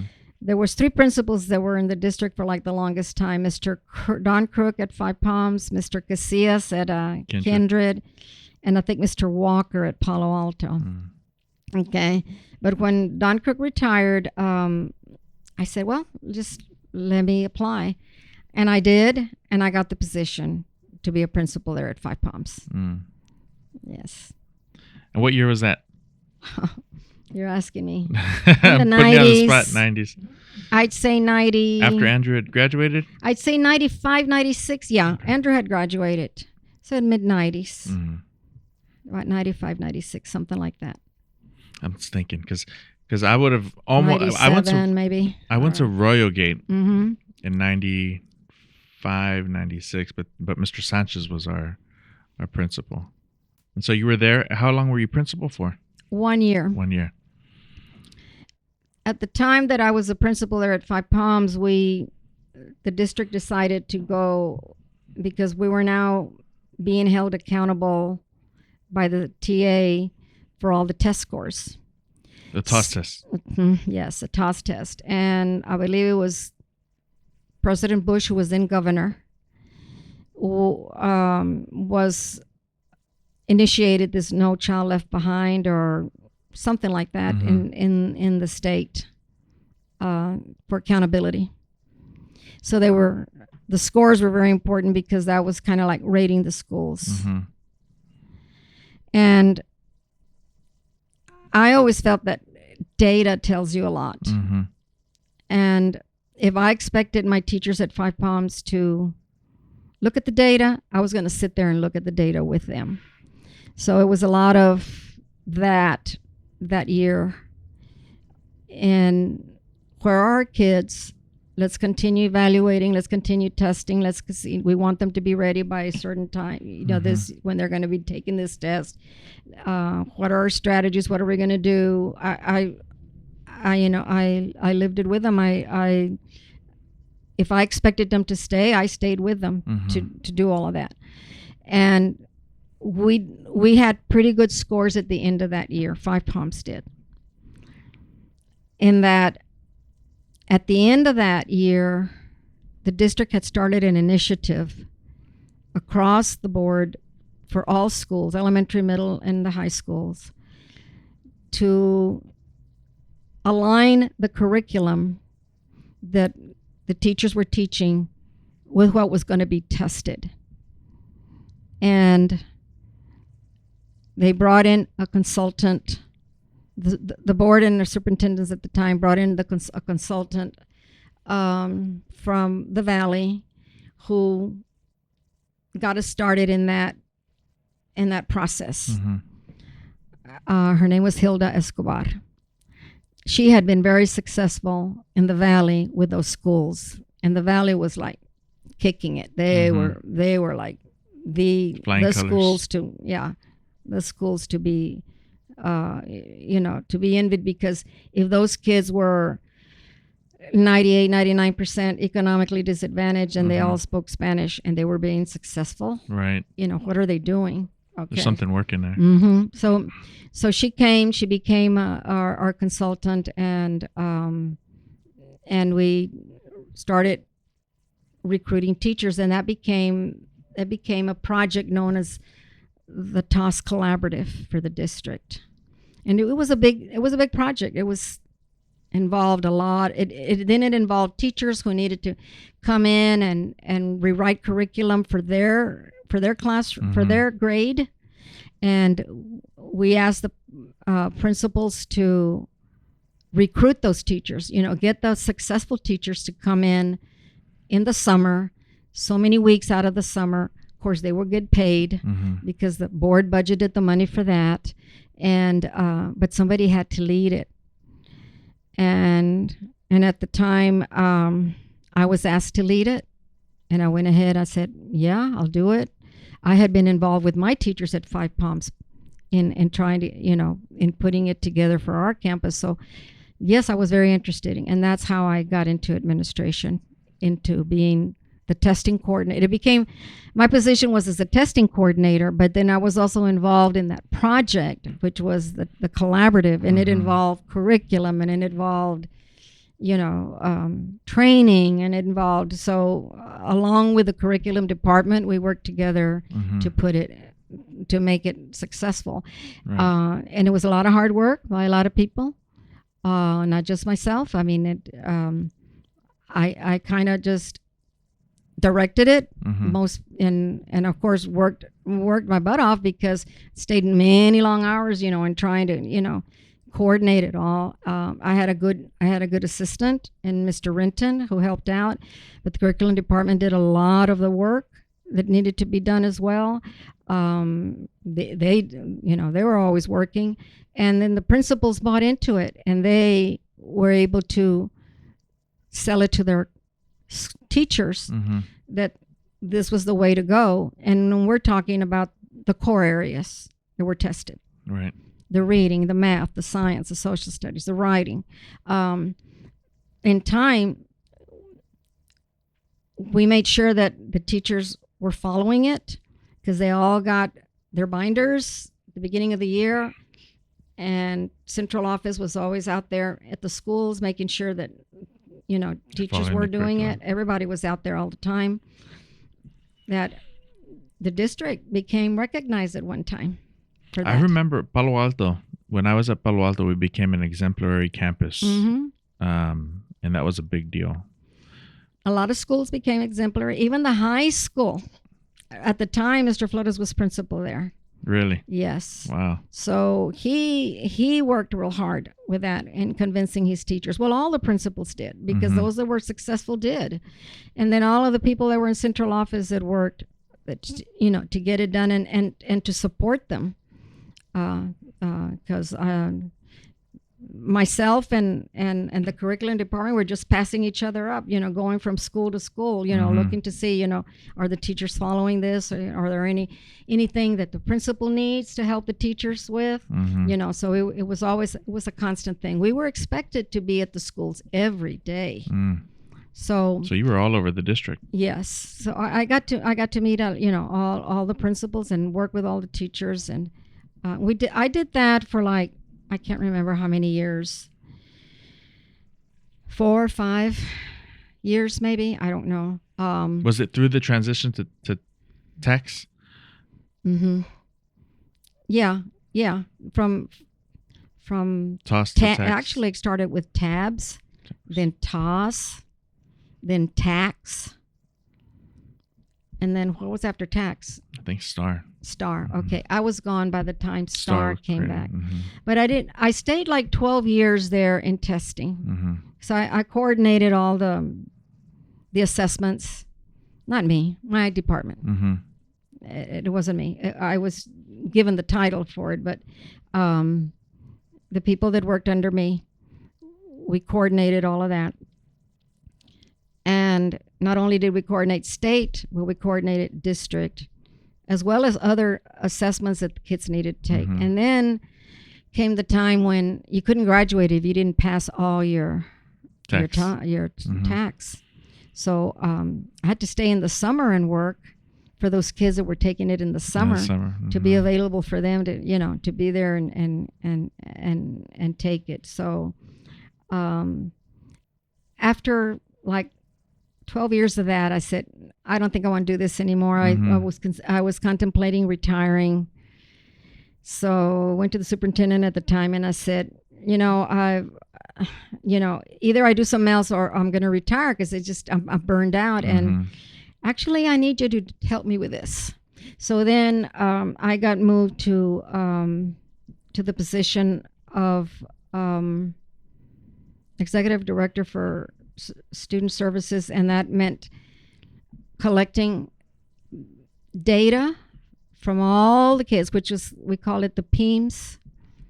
You've heard of it as a board member? I don't think so. You will. PEAMS. You will. PEAMS, PEIMS, unless they've changed the name by now. Because, I've been gone 15 years almost from my job. And so every child that was labeled whatever, your name, your birth date, your social security, your address, your parents, male, female, grade, what program are you in, attendance, every little thing about you that the school collects needs to be reported to the state. And it needs to be accurate. Because then that's how the district gets their money. Okay? And there's a certain day of the year in October. We used to call it the PEAMS date, where that's the last Friday of the month, where that's collected by the state. And based on those numbers of enrollment, that's how much money the district's going to get For the year. Yeah. Well, at least October is after some of the kids would come back, right? But our district and like many other districts, we've always been mobile. We've always had a lot of mobility. Kids come and go. Right. Okay. I'm assuming that that's the same around all the other districts in our area, because a lot of parents will rent, and then if the rent's up for the end of the month, and they'll move on, they'll go somewhere else, but a lot of kids do. And now, back then, you used to have to just attend wherever your boundaries were. Right. If a kid came in from somewhere else, we didn't accept them. Now we take them. It's all open enrollment from anywhere. Okay. So, things have changed. Right. Yeah, we hopped around a lot. I was at Royal Gate, I was at Kindred, I was at Palo Alto, and because of the boundaries, right? So we lived over here, and then I was at Kindred with Mr. Fonseca was there, and I don't know why I told him we live out of the district, but I told him, and, and I heard it from my mom. But we ended up going to Palo Alto after that, and then Yeah, and a lot of those questions would come to me with under that department about students that were coming to school here that were not living here, out of the or district, using somebody else's address or whatever. Or even Judith. She was a valedictorian. I mean, and when she was at South San, and she lived out of the district. Had to go to McCullum and graduated valedictorian over there. Yeah. So and things have changed, and I think it's good, because parents should have options. To be that rigid it doesn't work in the society anymore. Right. I mean, it worked at one time. Yeah. Right. It was about, keeping track and having that control. But, nowadays, it's just, we're in a modern world where people parents want options. Want options. And we have to accept that. Right. So what's one way of getting our kids to want to come here? Be better. Be better. Yeah. Well said. Be the best that they want to bring them here. Right. Have good and caring teachers, which we have.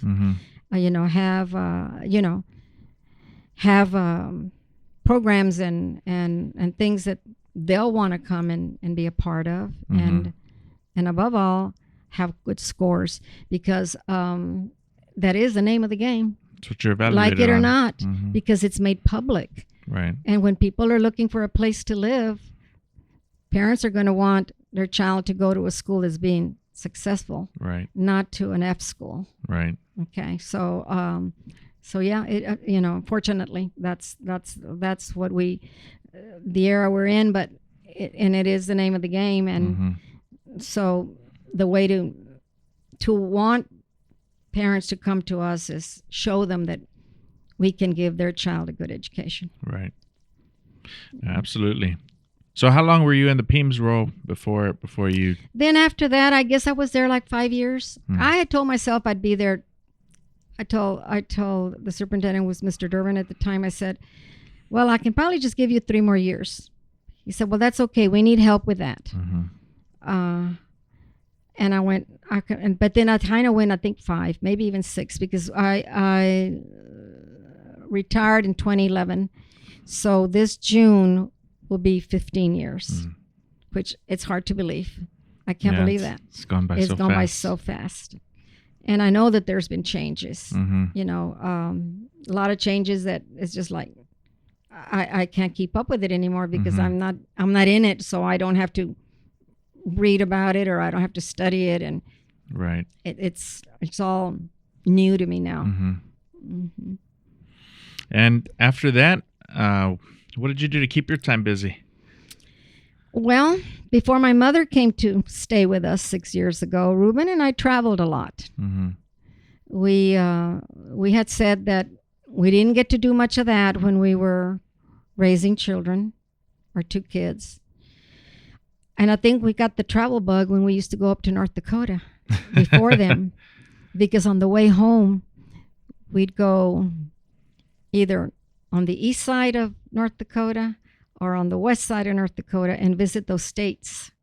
So like Wyoming. Take the scenic route. Yeah, take scenic route. Or over here, Illinois and, Wisconsin. And it's just like, whoa, there's so much to see in the States. But that was our only vacation at the time coming. We'd rush to get there because we in school here, and then like the next Monday the school would start over there, so we had to get there in time to prepare. But on the way back, we still had weeks before school started here, so we'd take our time coming back, and we'd get to experience those states. And we knew that one day we wanted to continue with that, but the children came, and then you're involved with everything they do, and you continue supporting them through college, until they get their first job and they're on their own. Now they're on their own. Now we're retired. Now what are we going to do? Well, let's travel. And let's go back to my 2 best friends that I met in college, that we're comadres and we're still friends. So all 3 of us became teachers in education. We baptized each other's kids. One lives in Arlington, Texas. She and her husband, Gloria and Bob. The other one lives in Austin, Connie and Jesse. And they retired before me and Ruben. So our children are close with each other, and we'd get to see each other at least a couple of times a year, where we visit each other back and forth. And their children have grown up. They've gone to have kids and all. So then comes retirement time, and Bob and Gloria retired. Jesse retired. Connie retired, but she decided she was going to continue subbing in Austin. So she subbed for a while. And they kept asking, when are y'all going to retire? Well, we'll retire eventually. So when we'd get together, we'd say, well, when we all retire, why don't we just go on a trip somewhere, the 6 of us? Yeah, why not? So we retired in 2011, and we let them know. And the first question was, and where are we going to go? We're going to go on our trip. Well, where do y'all want to go? And I said, I know where I want to go. I was the first one to speak up. I said, I've always wanted to see the Mediterranean Sea. Okay. Visit that side of Europe. Oh, that sounds good. And since I was the one who opened my mouth and said it, then I was tasked with, find it. Yeah, organize it. Okay. So then that's how I found my friend, Elizabeth. She's a travel agent. Now she's retired. We met up with her. And I told her the story about our friends and that we were all going to be going. And she said, oh, that's going to be wonderful. So she gathered everything for me. She gathered a lot of brochures, and she said, okay, what kind of trip do you want? A land trip? And so I think we want to go on a cruise. That way it'll take us, on the sea, and then we get to see different countries. And so, yeah, we worked with her, and that's when we first went to the Mediterranean. We started in Rome. We got to see the Pope there, Pope John Paul. And we were there for what's it called? One of those masses that he does outdoors, an outdoor mass. And then we did a tour of the Vatican itself, the Sixtine Chapel, all of that. It was just beautiful. Magnificent. Yeah, and we wound up our tour in Athens, Greece. So we went all the way around to Athens. That's awesome. Yeah, and it was nice. Oh, no, we even went to Turkey. Turkey, okay. Istanbul. Yeah. We got the travel bug then, and it was just like, yeah, this is the way to travel on a ship, because you pack once, unpack, and then you don't have to pack again until the end of your trip. And you get to see all these places. It's a floating city. You get to see and get entertained, and you get to eat, and you get to go on, if you want to go on excursions, yes or no, whatever. So I guess now after that one trip with our friends, we continued traveling with them for a few years until they started dropping out because of health issues. And then now Ruben and I just travel with my travel agent, retired best friend now, Elizabeth, and her husband Carlos, and we've gone all over. And I told Ruben is the one who keeps count, because he has you might have seen it at the house, he has a map that is at the house that is framed, and then he just scratches off where we've been, and writes it or whatever. I said, Ruben, how many does this make? He said 67 countries. Wow. That's how much we've seen. I don't know if it's a bug. It sounds more like a virus. Y'all been everywhere. Yeah, but then we did a lot of that before my mom came to live with us. That's true. Now, right. We haven't stopped, but we've done less. Right. And we've done big ones instead of 4, small ones. We've done maybe like 2 a year. But this is where our daughter comes in, and she's a saver. She's an angel. We have to plan in advance. These trips that we do now with my mom here, we plan them a year in advance. Have to give Anna the dates.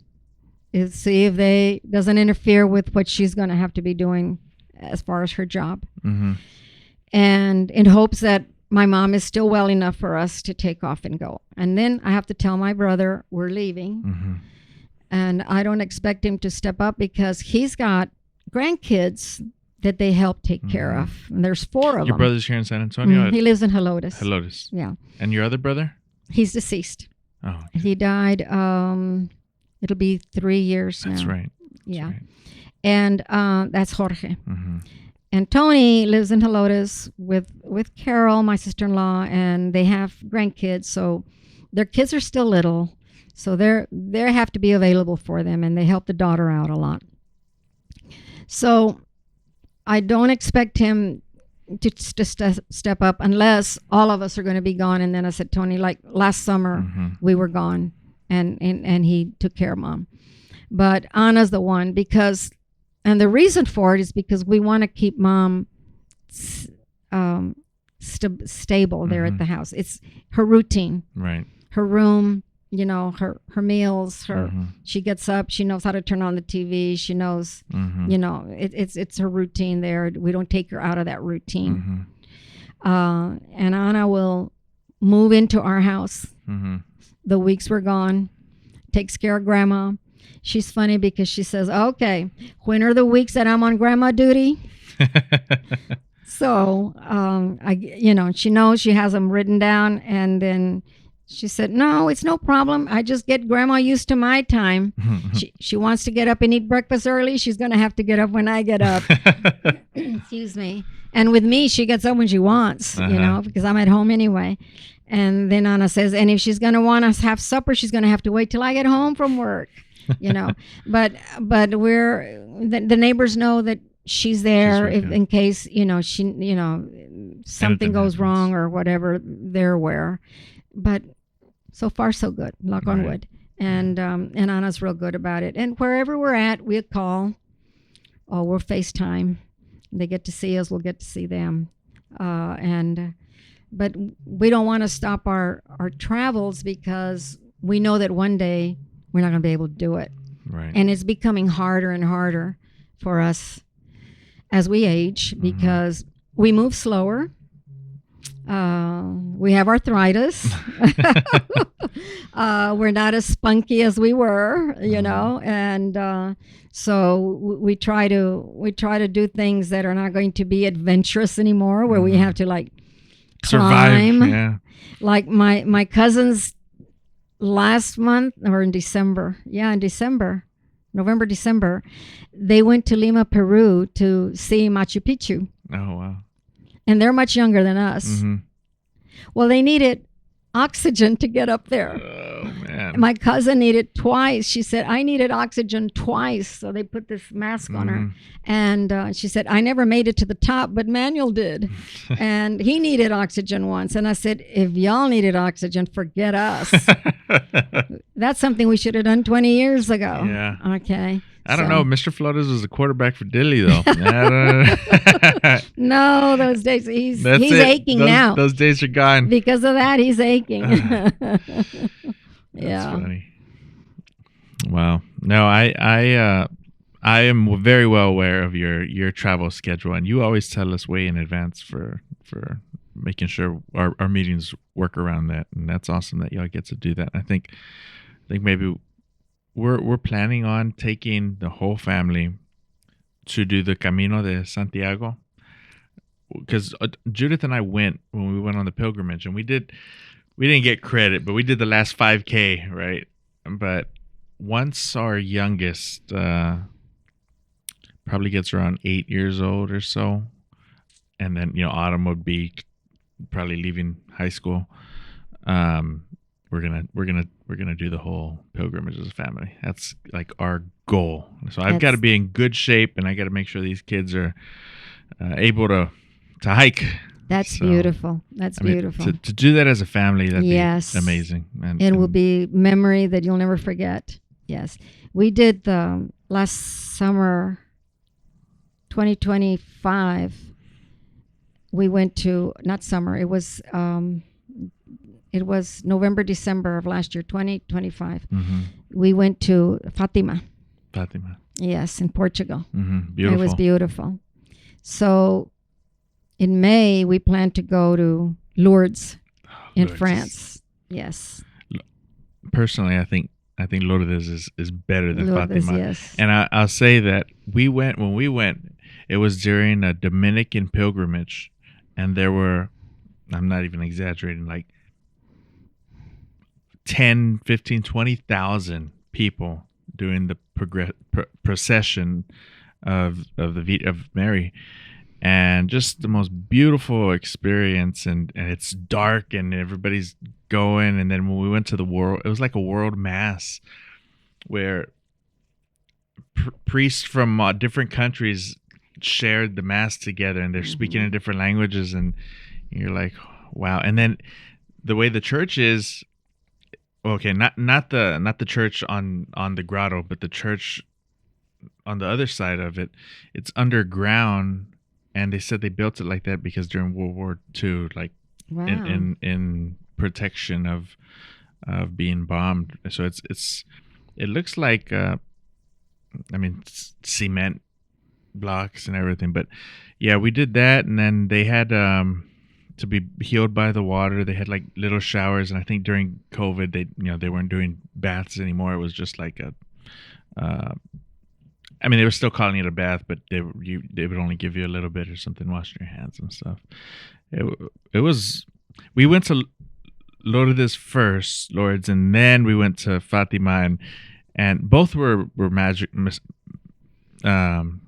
were miraculous in their own way, but Lourdes really took it for us. Well, It's we're so looking beautiful. forward to that. Yeah, we certainly are. And then we went to a mass like at 11 at night that they did right there at the grotto in the dark, and we're all tired and exhausted. And honestly, I didn't want to go to the procession at 9 o'clock. I was like, oh, let's do it tomorrow. And Judith, we're going. I was like, well, didn't we already do a procession? It's like, we don't get credit for that one. And we went, and man, it was amazing. So I know y'all are going to have a great time. I'm glad you experienced that. Yeah. So looking forward to it in hopes that we can. Great. Yeah, it'd be awesome. Yes. So aside from traveling, tell me about the boards you've jumped onto, and that's put a lot of time on. So I started off in the 90s, mid-90s also, with the San Antonio Public Library Board, representing District 4. And I think I served for 15 years. So I served under different council people. Excuse me. I guess I still could have been in doing it, but once I retired in 2011 and I knew I was going to be traveling, I didn't want to miss meetings because missing a meeting once or twice or more, if I was traveling, that meant the district wasn't being represented.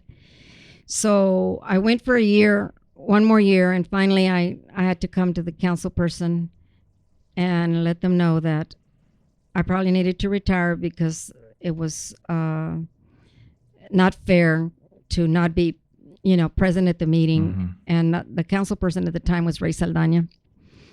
So he was like, oh, really? I don't want to, lose you. And I said, well, I can do this for you. I can help you find someone that I think would be a good replacement.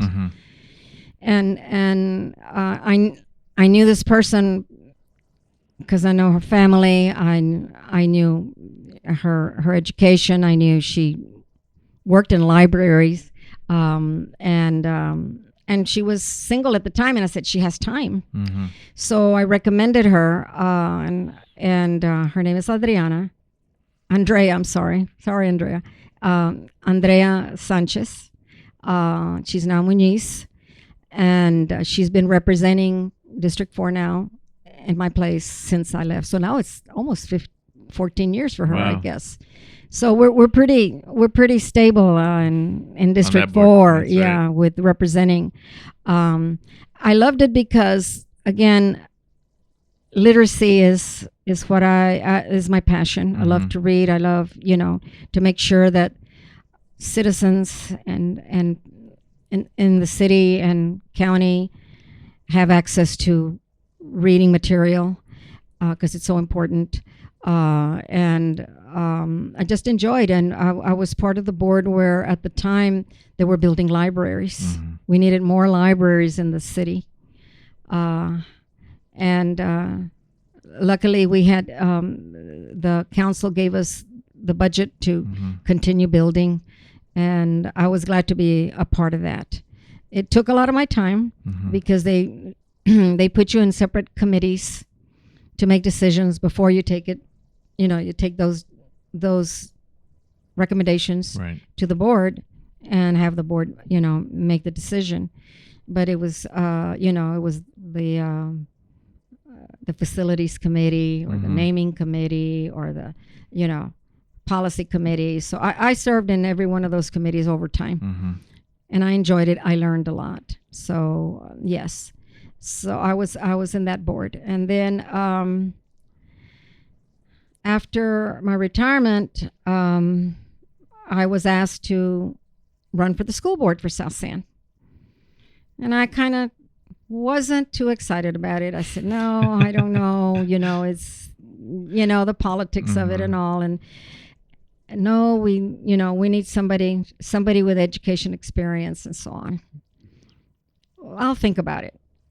So actually, I was on a trip, and when I got back from the trip, I had all of these messages on my house phone on the recorder to call this person and to call this person. What in the world? Finally called the person that had been calling a while, and I said, well, what's going on? And this was after Ray Saldana had his meetings with the public. The Southside Kids First. There you go, Southside Kids First at Palo Alto College.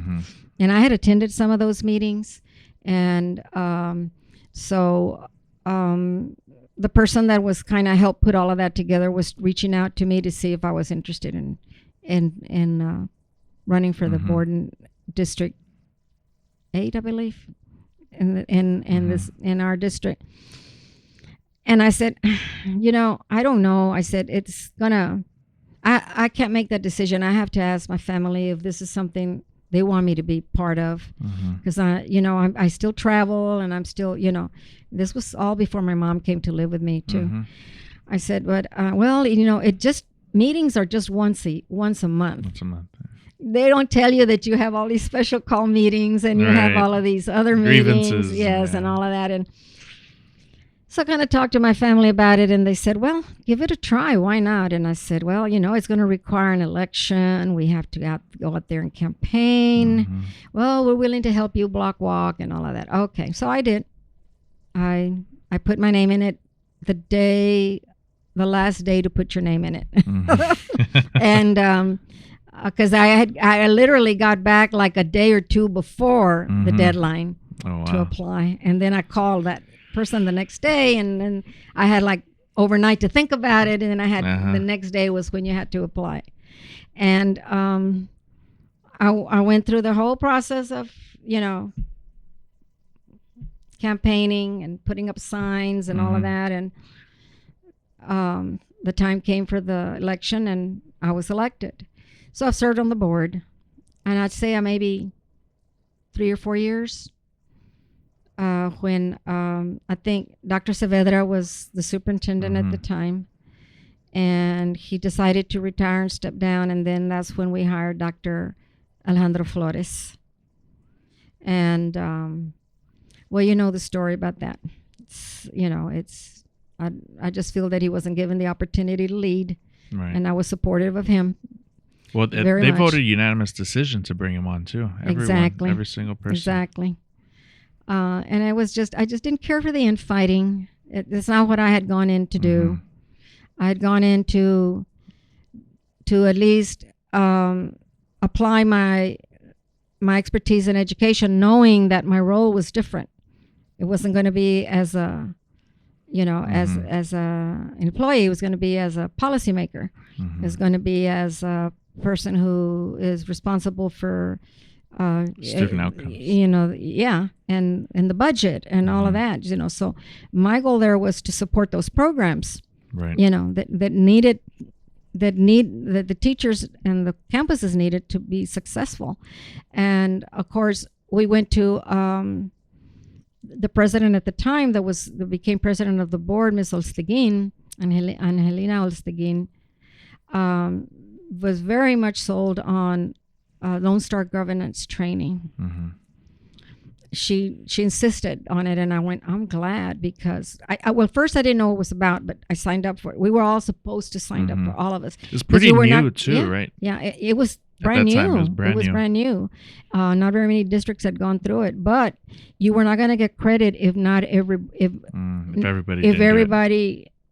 if there was at least one board member absent, you weren't going to get credit. And the superintendent had to attend as well. So, it was a team of 8. Right. But the things I learned there, oh my gosh, I said, this is it. Mm-hmm. You know, this is how the district's supposed to run. We all have a role. Mm-hmm.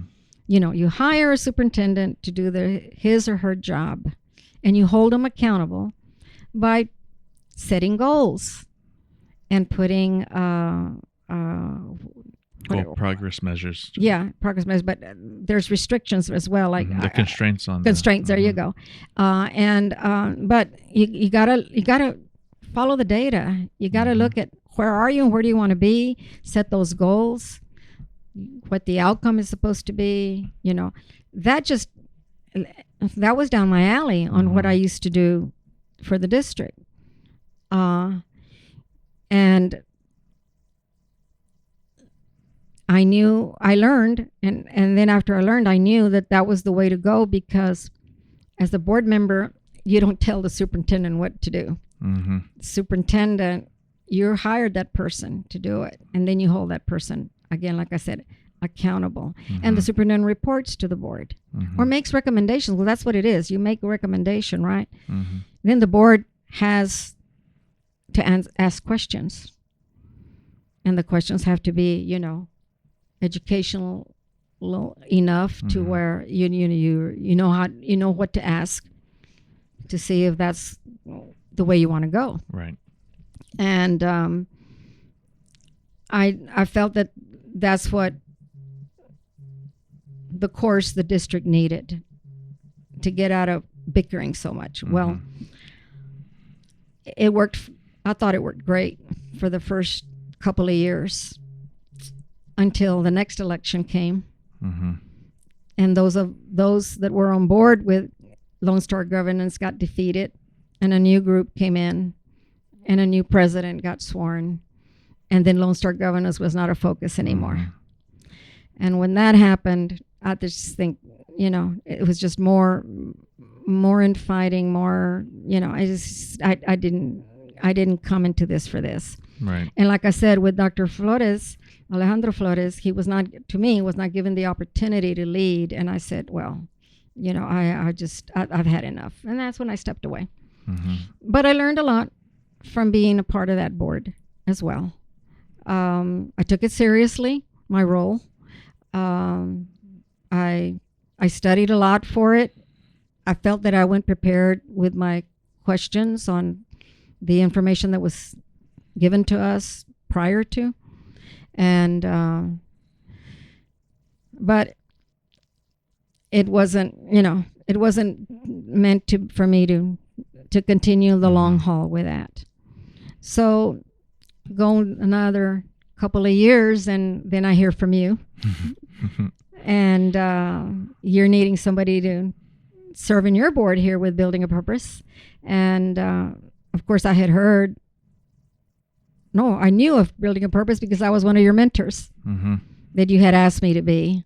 And I really enjoyed that part, you know, sitting and working with students and getting them to come up with their goals and, you know, prepare them for what they might, you know, whatever they choose to be in their career. Field. So I said, well, okay, I've sat in a couple other boards, so why not give it a try with Building a Purpose? So here I am. I've been with you how long? 3 years, 4 years? I can't remember. No, more than that, Ms. Flores. Okay. You are our most senior, experienced, tenured board member. Think about it, because Mr. Elias, he was our founding board president, and 4 years Mr. Elias had brought you up, and Jesus, I'm telling you, I think she'd be a great mentor. You were the first person he brought up to come onto the board. Even Dr. Adriana Rocha Garcia, when she came on as a mentor later, she hadn't gotten council position yet, but you know, Mr. Elias recommended her to be a mentor. But he's like, Miss Flores, she's good at curricula. He swore by you, and to join the board. And well, you were still on the board at South San, and I think we waited it out for a while. But I think you were on as a mentor for the students, and having you on, I think your presence, your experience, and the tenure you've done on the board has really brought stability to us, and we're all focused on the mission. You still live in the neighborhood.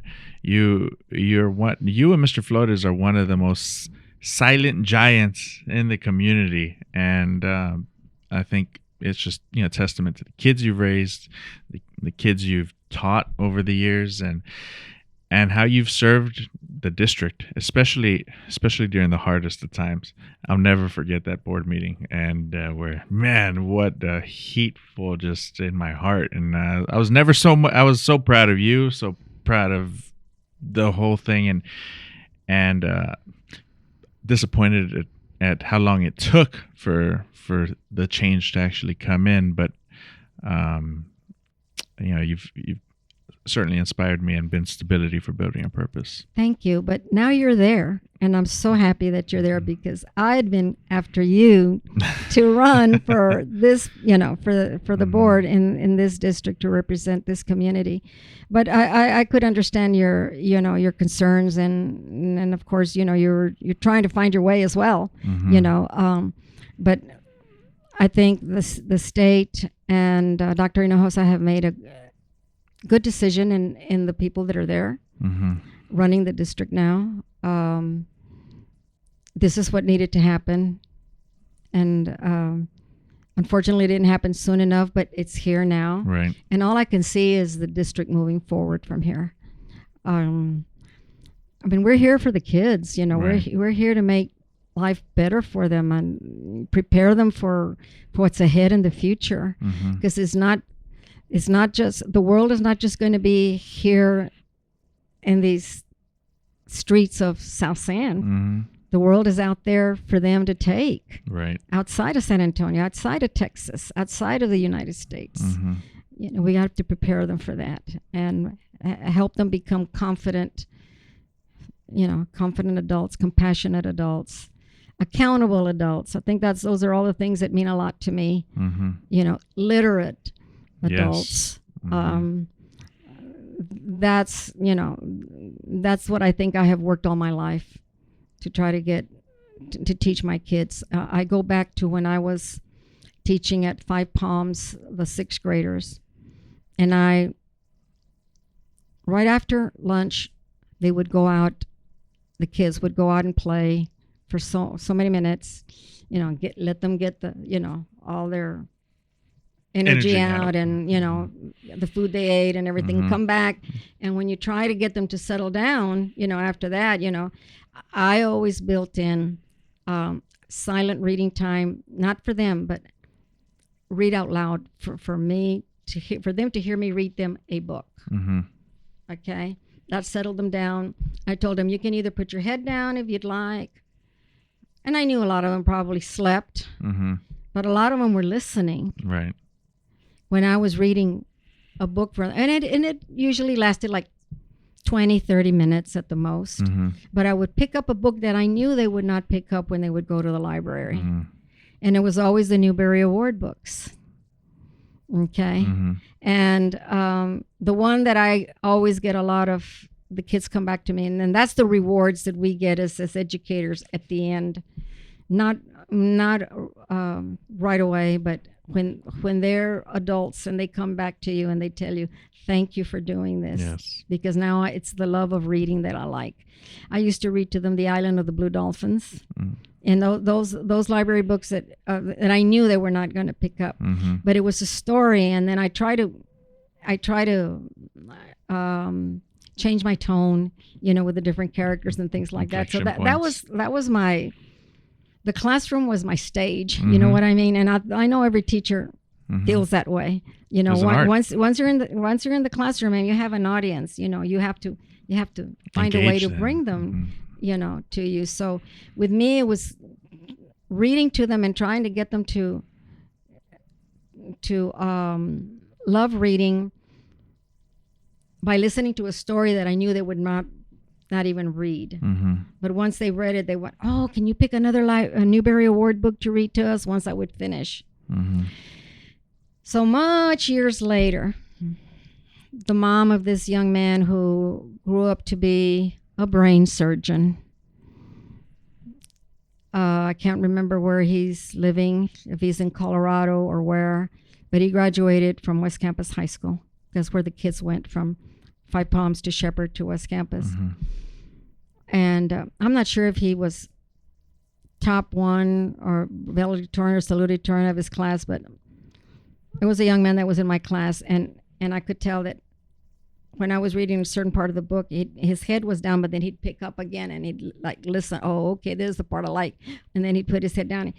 The mom comes up to me and she says, "Miss Flores, I just want to thank you for something that my son told me years later." And I said, "Oh, what's that?" He said, "Thank you for reading to them and for letting him, for modeling reading, because now he feels that that's what kept him going in his studies, the reading part."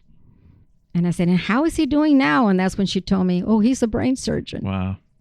So that's my reward right there. And other kids that will come up to me that are adults now, and they'll say, "Well, Miss Flores, you were well, I was tough. I can say that." Maybe trying to get them to settle down, and it wasn't so much mean or anything. It's just, no, you cannot do that. I'm sorry, whatever, put it away, or but I just wouldn't let them have free reign. Right. But at the same time, I felt that I was structured enough in the classroom to get them to where they knew what was expected. Okay, and when they come at the end and thank you, that's the reward. That's how you know it's worth it. Right? It's all worth it. You won't get the satisfaction right away, but you know that it's that you've made. And I just hope that with that one, I made a difference, and then there could have been more too. So right. Yeah. No, those are the full circle moments, and between you and Mr. Flores, golly, you've got so much South San over and the students you've touched for the last almost 4 decades. True. Yeah. I mean, over 5 decades, because you're still working with students to this day with building a purpose. Yeah. So, no, what a blessing. What's the greatest advice anybody's ever given you?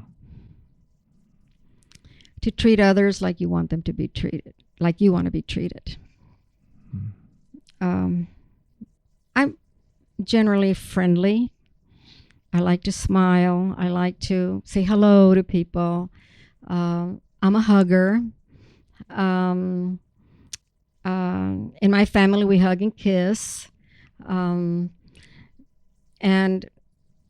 I just want people to know that if I look you in the eye, I accept you. I'm not any greater and you're not any less. We're humans. And so just treat others like you want to be treated. Yes. What is your purpose in life? Well, I guess just to be a good human being, have compassion for others. I'm not a very good listener. I try to be, because I can jump into conclusions right away. And my husband says, "Listen, you didn't listen." And I went, "Oh, okay, well, go ahead." But it's like, just be supportive, be there for my friends and my loved ones. I hold integrity very high, accountability very high, and I have compassion for a lot of people, especially those that are suffering. Yeah, I think all those words resonate with me as to why you're such a good board member, a good mentor to me. And our families have known each other since before I was born. So did you ever have, or maybe not putting a whole lot of thought into it, because I know you've met a lot of people along the way, but who's one mentor that really stood out to you in your life? As a child, and I think I've had several, My mentor as a child was my grandpa Lozano. I thought he was wise. I thought he was a visionary. He fought for the underdog. He wanted you to be better, and not to for you not to think any less of yourself. And so I feel that that's what gave me the competitiveness and the confidence to do the things that others expected of me, and not to quit. And if I'm going to commit, not to quit. When it came to my career in education, I think a couple of my high school teachers kind of helped me in that they were structured. Like one of them was the English teacher, Mrs. Ferguson. She was very structured with us and very disciplined, and it's very quiet. So you walk into the classroom and you knew you couldn't be loud, you couldn't be boisterous, you couldn't, you walked in her room and she was sitting at her desk and you knew to take your seat, right? And what the assignment was going to be. And I said, wow, that woman has control. So it's like, okay. And then of course I think, I picked up reading also from her. When it came to my career, the first woman principal that I worked for was in Northside. Her name was Mrs. Hausman, and she was the principal at Linton Elementary. And I watched how she led. Mm-hmm. And coming from South San, I had never seen a woman principal. They were all men. Mm-hmm. And it was just like, okay, she's someone to watch, someone to learn from, and how she tackles problems and how she solves them. And she was always a very calm person, supportive of her staff, stayed with her staff till the end. If she expected you to be there, she was there. I guess that's where I got my mentorship from her when I became a principal and a vice principal. Those are the ones that I can think of, that I saw them as leaders, or could control the whole class, or supportive. Right. Somebody who could grab the attention and really lead a room. Okay. What's your faith life like? Do you believe in God? Oh, of course. I was born and raised a Catholic. Ruben and I, in our own way, he does it when he has the chance. I do it when I have the chance, but most of the times it's in the mornings. If we get up early enough and it's quiet time, we say our rosary. He says his, I say mine. If we're on the road together, we'll say the rosary together. He's more devoted than I am. I don't attend Mass as regularly as I should because I stay home with Mom if she needs me at that time. But he will not miss. He's there regardless. He'll go to Mass. And most of the time, I'd say 90% of the time I'll go with him, but there's 10% of the time I just said, Mom just got up. I have to feed her. And you're on your way out. So, and he's devoted to the Virgin Mary, very, very devoted to her. I'm devoted to St. Jude. Pray to him. I believe in the Beatitudes that are in Matthew chapter 5. I believe verses 3 to 12. That's what I believe in. Blessed are the poor, and blessed are the meek, and blessed, all. I believe that if we fulfill those, that our reward will be one day in heaven. So Has your faith always been this strong? I guess so, because we were required to go to catechism when we were little, and we learned all our your prayers.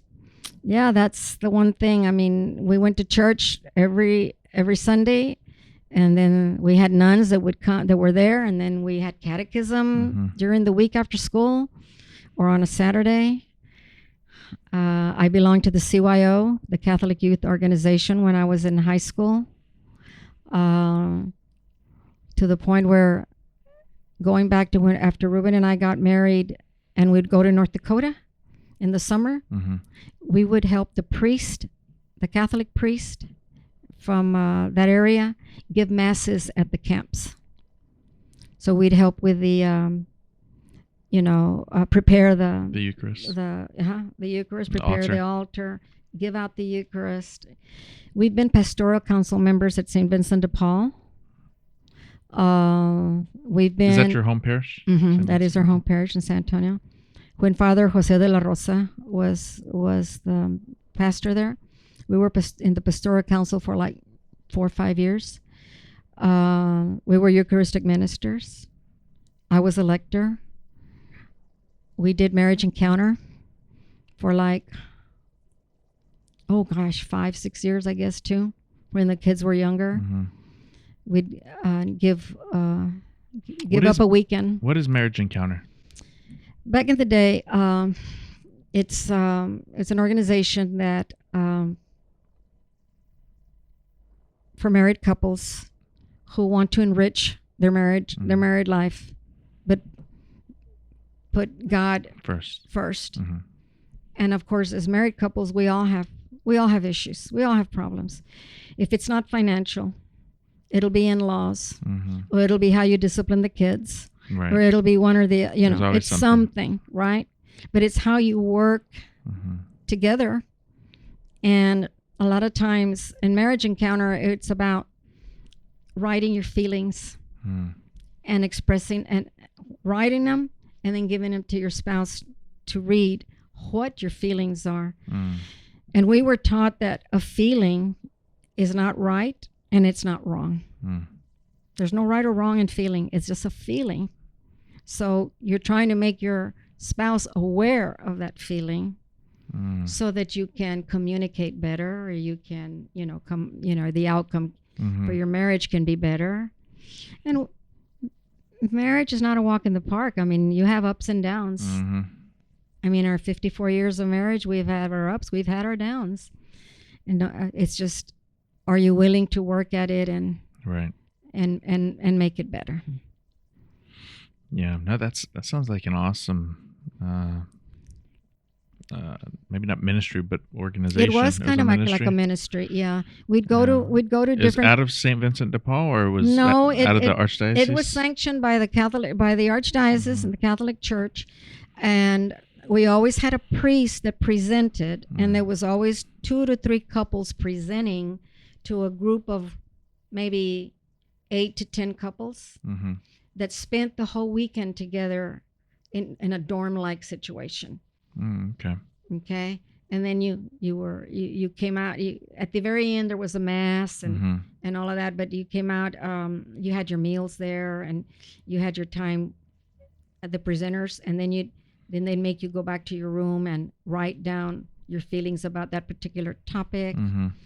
But first, Ruben and I were presenters. We had to share what we had gone through. Okay. And, so there's always a lot of tears, but it's just to make the marriage stronger. Right. And part of marriage encounter was recruiting. So Ruben and I spent a lot of times on a Saturday or a Sunday going to different parishes to talk about marriage encounter and recruit couples to sign up so that for a certain weekend. We even did one in Victoria, Texas. Are they still active in our I think it's changed to a different name. Okay.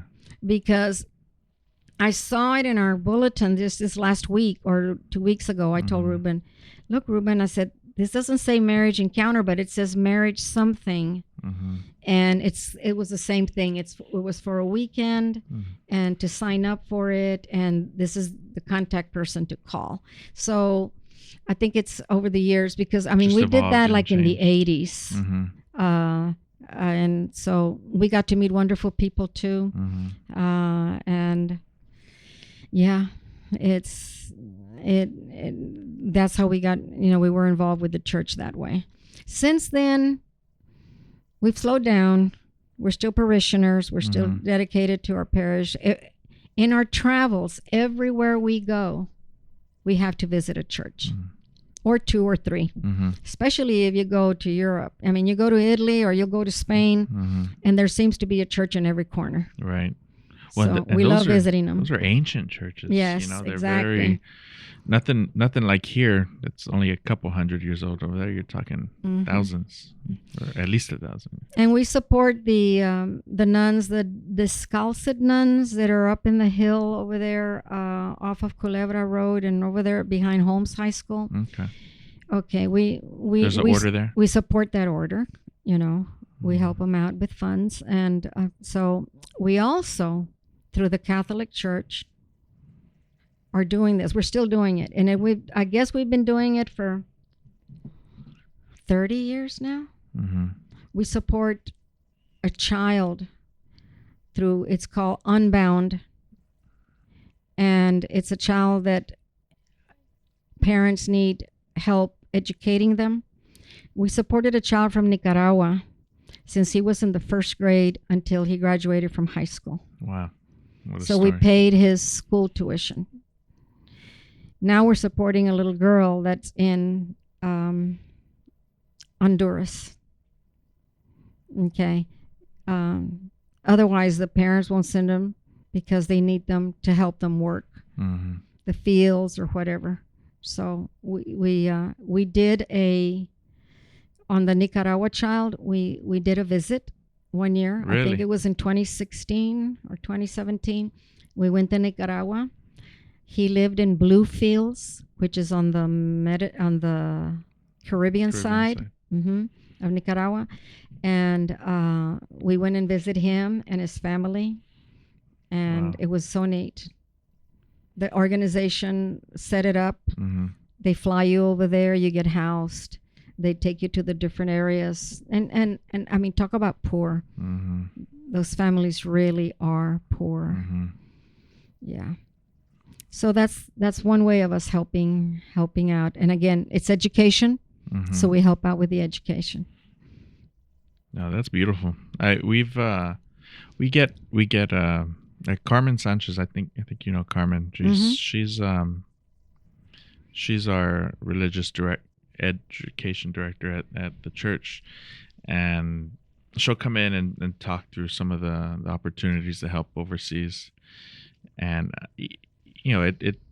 it's crazy, it's sad, but it's also real that these are things that are happening across the world. And they talked about one of them, and I'll never forget, because Autumn was there, and she's like, the only thing she took out of the whole thing is they eat mud for food, and they showed a picture, like a little mud patty that they'd make for food because they didn't have anything over there. And so there's so much need and help across the world that we take for granted here. And when you visit them in their most humble home, they take out the best that they have for you. That is, I mean, it would just bring tears to my eyes. Right. Because, I mean, they're just so happy to have you there. So, yeah. And again, with Unbound, Ruben and I have done, there's always a priest that will go to a church, and like what Carmen does at St. Joseph, you said she talks about the needs there. There will be a priest with Unbound that goes to a church and talks about recruiting you as a sponsor to help. And then they have pictures of children. They'll put out a table like this, and this is where Ruben and I come in. We have helped out when they will contact us and say, can you help us at such and such a church at any one of these masses? This priest will be here. will be there to give the information to the congregation, and we just need to be at the table with the pictures of all the kids and an application where they can take to fill out if they want to be a sponsor. We've helped out with that. So that's awesome. Yeah. Let me ask you a little bit of a harder question. How do you know if something is divine? If God's telling you to do it? I think that as I pray, you tend to meditate, and you're not always focused on the Hail Mary. You say it, but your mind goes off somewhere. Same thing with the Our Father, because you're saying the five mysteries. Sometimes my mind will wander, and it'll wander to something that I was questioning at the time, or I wasn't sure of. And if it goes there, then I'm thinking, that's divine. It's telling me I should make up my mind about that. That's how I see it. Yeah. Especially that it's coming to you in a sense of subconsciousness, but in the place where you are giving it to God, right? Because you're there, and I have a place at home where it's a chair that you've seen it. It's a chair where I sit, and it's by the window, and it's table there, and I have the rosary, and I have certain books there, and it's my reading chair, and it's also my meditating chair where I will say the rosary, and it's the quiet place in the house. So that's, like I said, yeah, if it's subconscious and I've been praying, but that pops up, and I say, why did it pop up? Let me get back to the Hail Mary, to saying that. But then maybe it'll come back again. So I'm thinking that that's the intervention, the subconscious.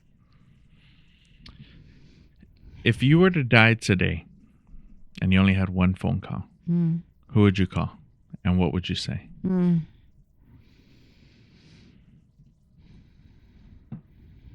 That's a tough one, because I love both my children, but I think the one that's the most attached and would be the most worried and would take it the hardest, not that they won't, not that the other one won't, they both will, but that would feel a sense of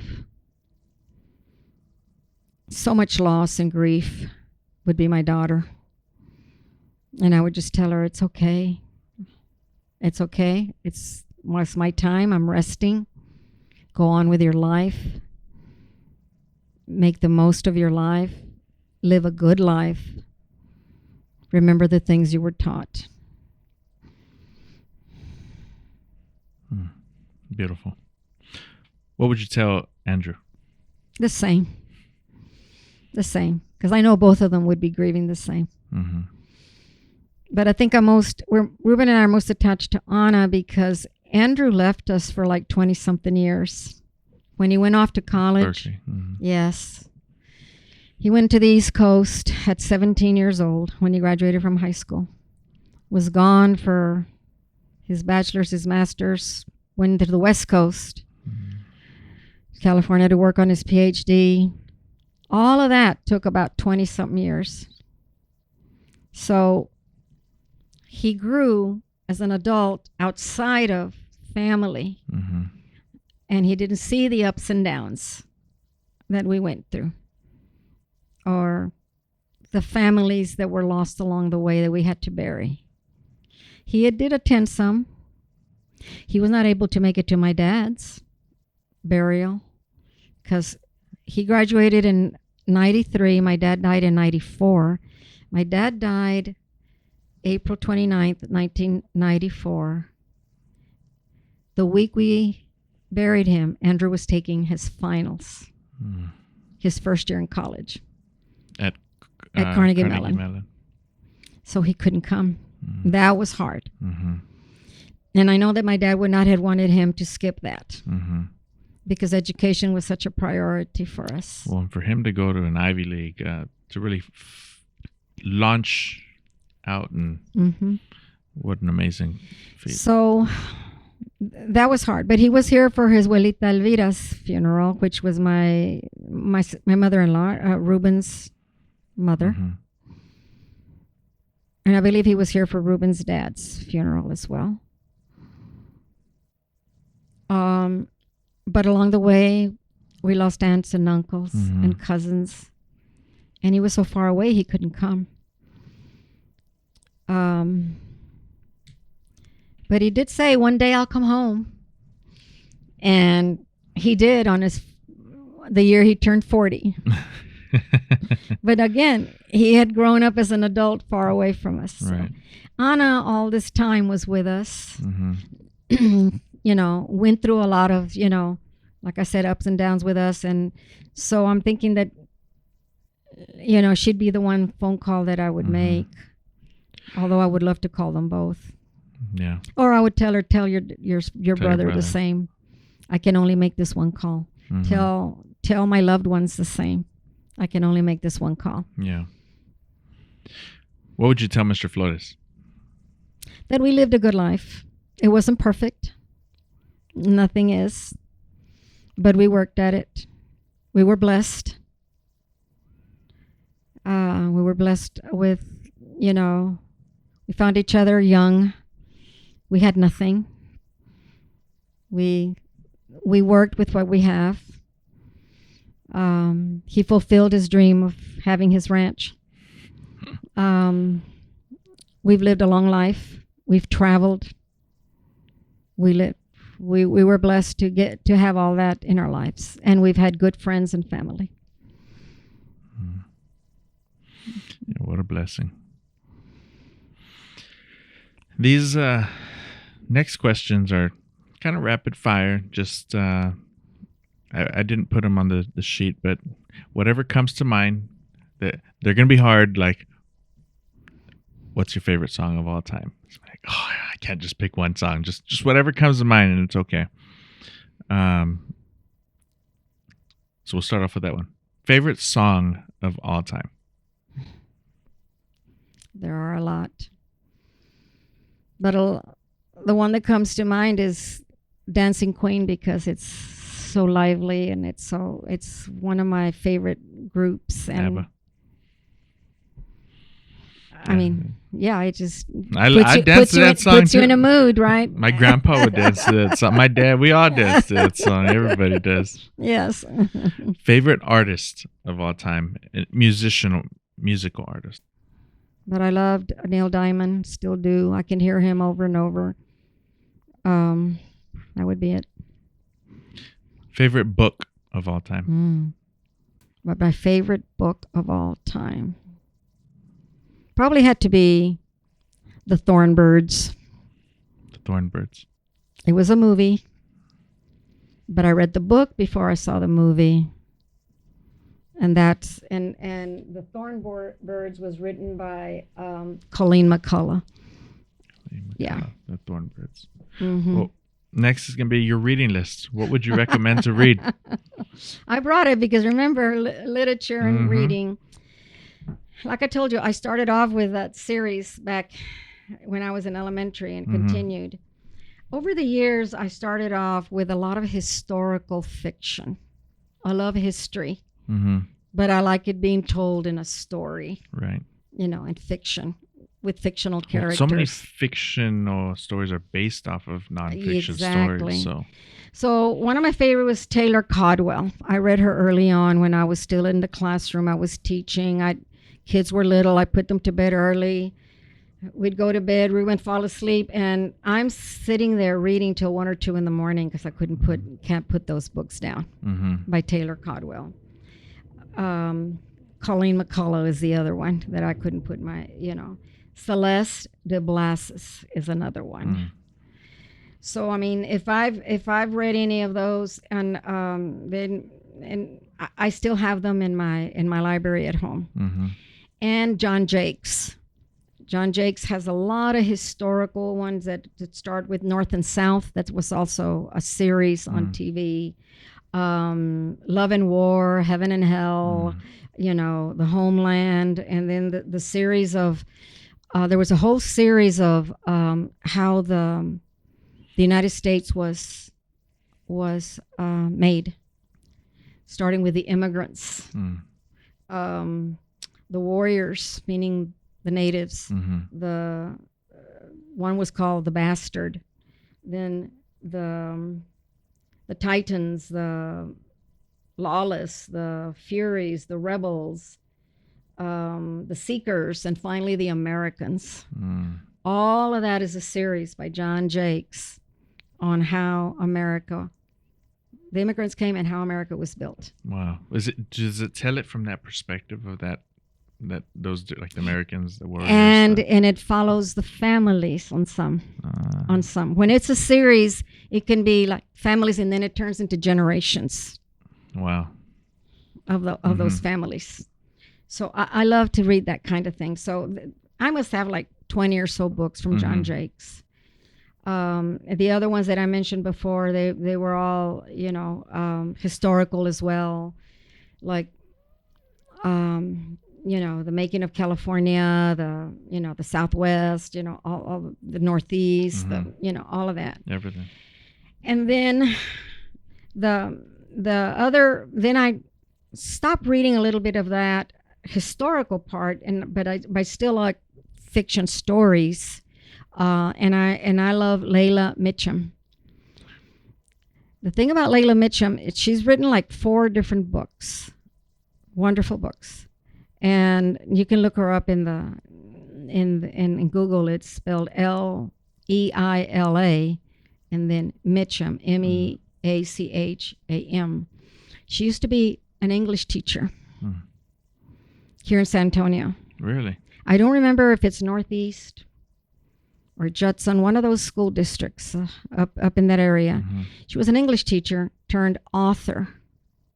And in her later years, she started writing all these books, and wonderful storyteller. Wow. I enjoy her. Then I've also read James Michener. He's very historical in that right now I'm halfway between this book on Mexico that I'm reading. I'm reading this one because it's small and it's easy to read, but the one on Mexico by James A. Michener is mostly how the Spaniards came into Mexico and integrated with the Indians there, but it's mostly about bullfighting.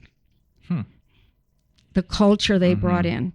The culture of bullfighting. I haven't finished it. It's it's slower reading for me. So when I feel like something like that, then I'll sit down with that. So I'm part of that reading, still part of that. Then I've turned into like mysteries and espionage or things like that, and action thrillers. There you go. David Silva is a good one. David Silva. He's a good author, good story. John Grisham, you've heard of John Grisham. There's a lot of movies that come out from him. David Baldacci. I'm sorry, Baldacci, D.A. Baldacci is good. And Jodi Picoult. Have you heard of Jodi Picoult? Jodi Picoult is more about matters of the heart,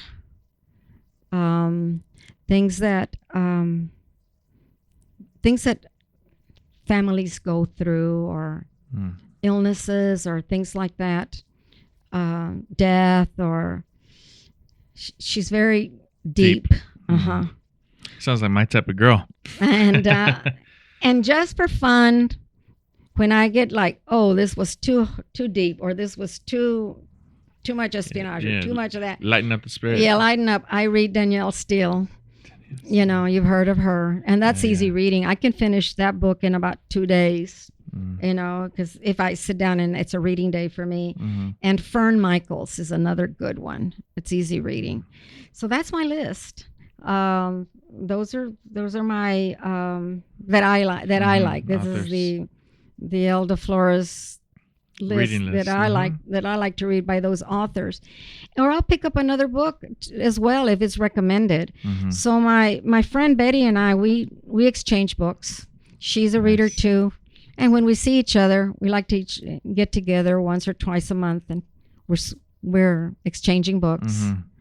I don't belong to a book club. That's what I was going to ask. Yeah, Anna does. She has her, she has a book club with her friends and colleagues, and each one takes turns recommending a book that they read. Now, back in the day, I used to belong to the Doubleday Book Club, which I ordered a book and they would send it to me, for that month. But I have since stopped that. I love going to the libraries, the public libraries, and especially the Central Library downtown. If you go down to the basement, all the books that they move from the shelf are down there, and they sell them. I mean, you can get a hardback book for like 50 cents. Oh, wow. Or $1. Okay. Sometimes they'll put big book sales out. Down so there. I'll go with my bags. You go ready. And I'll fill them H-E-B bags. Yes.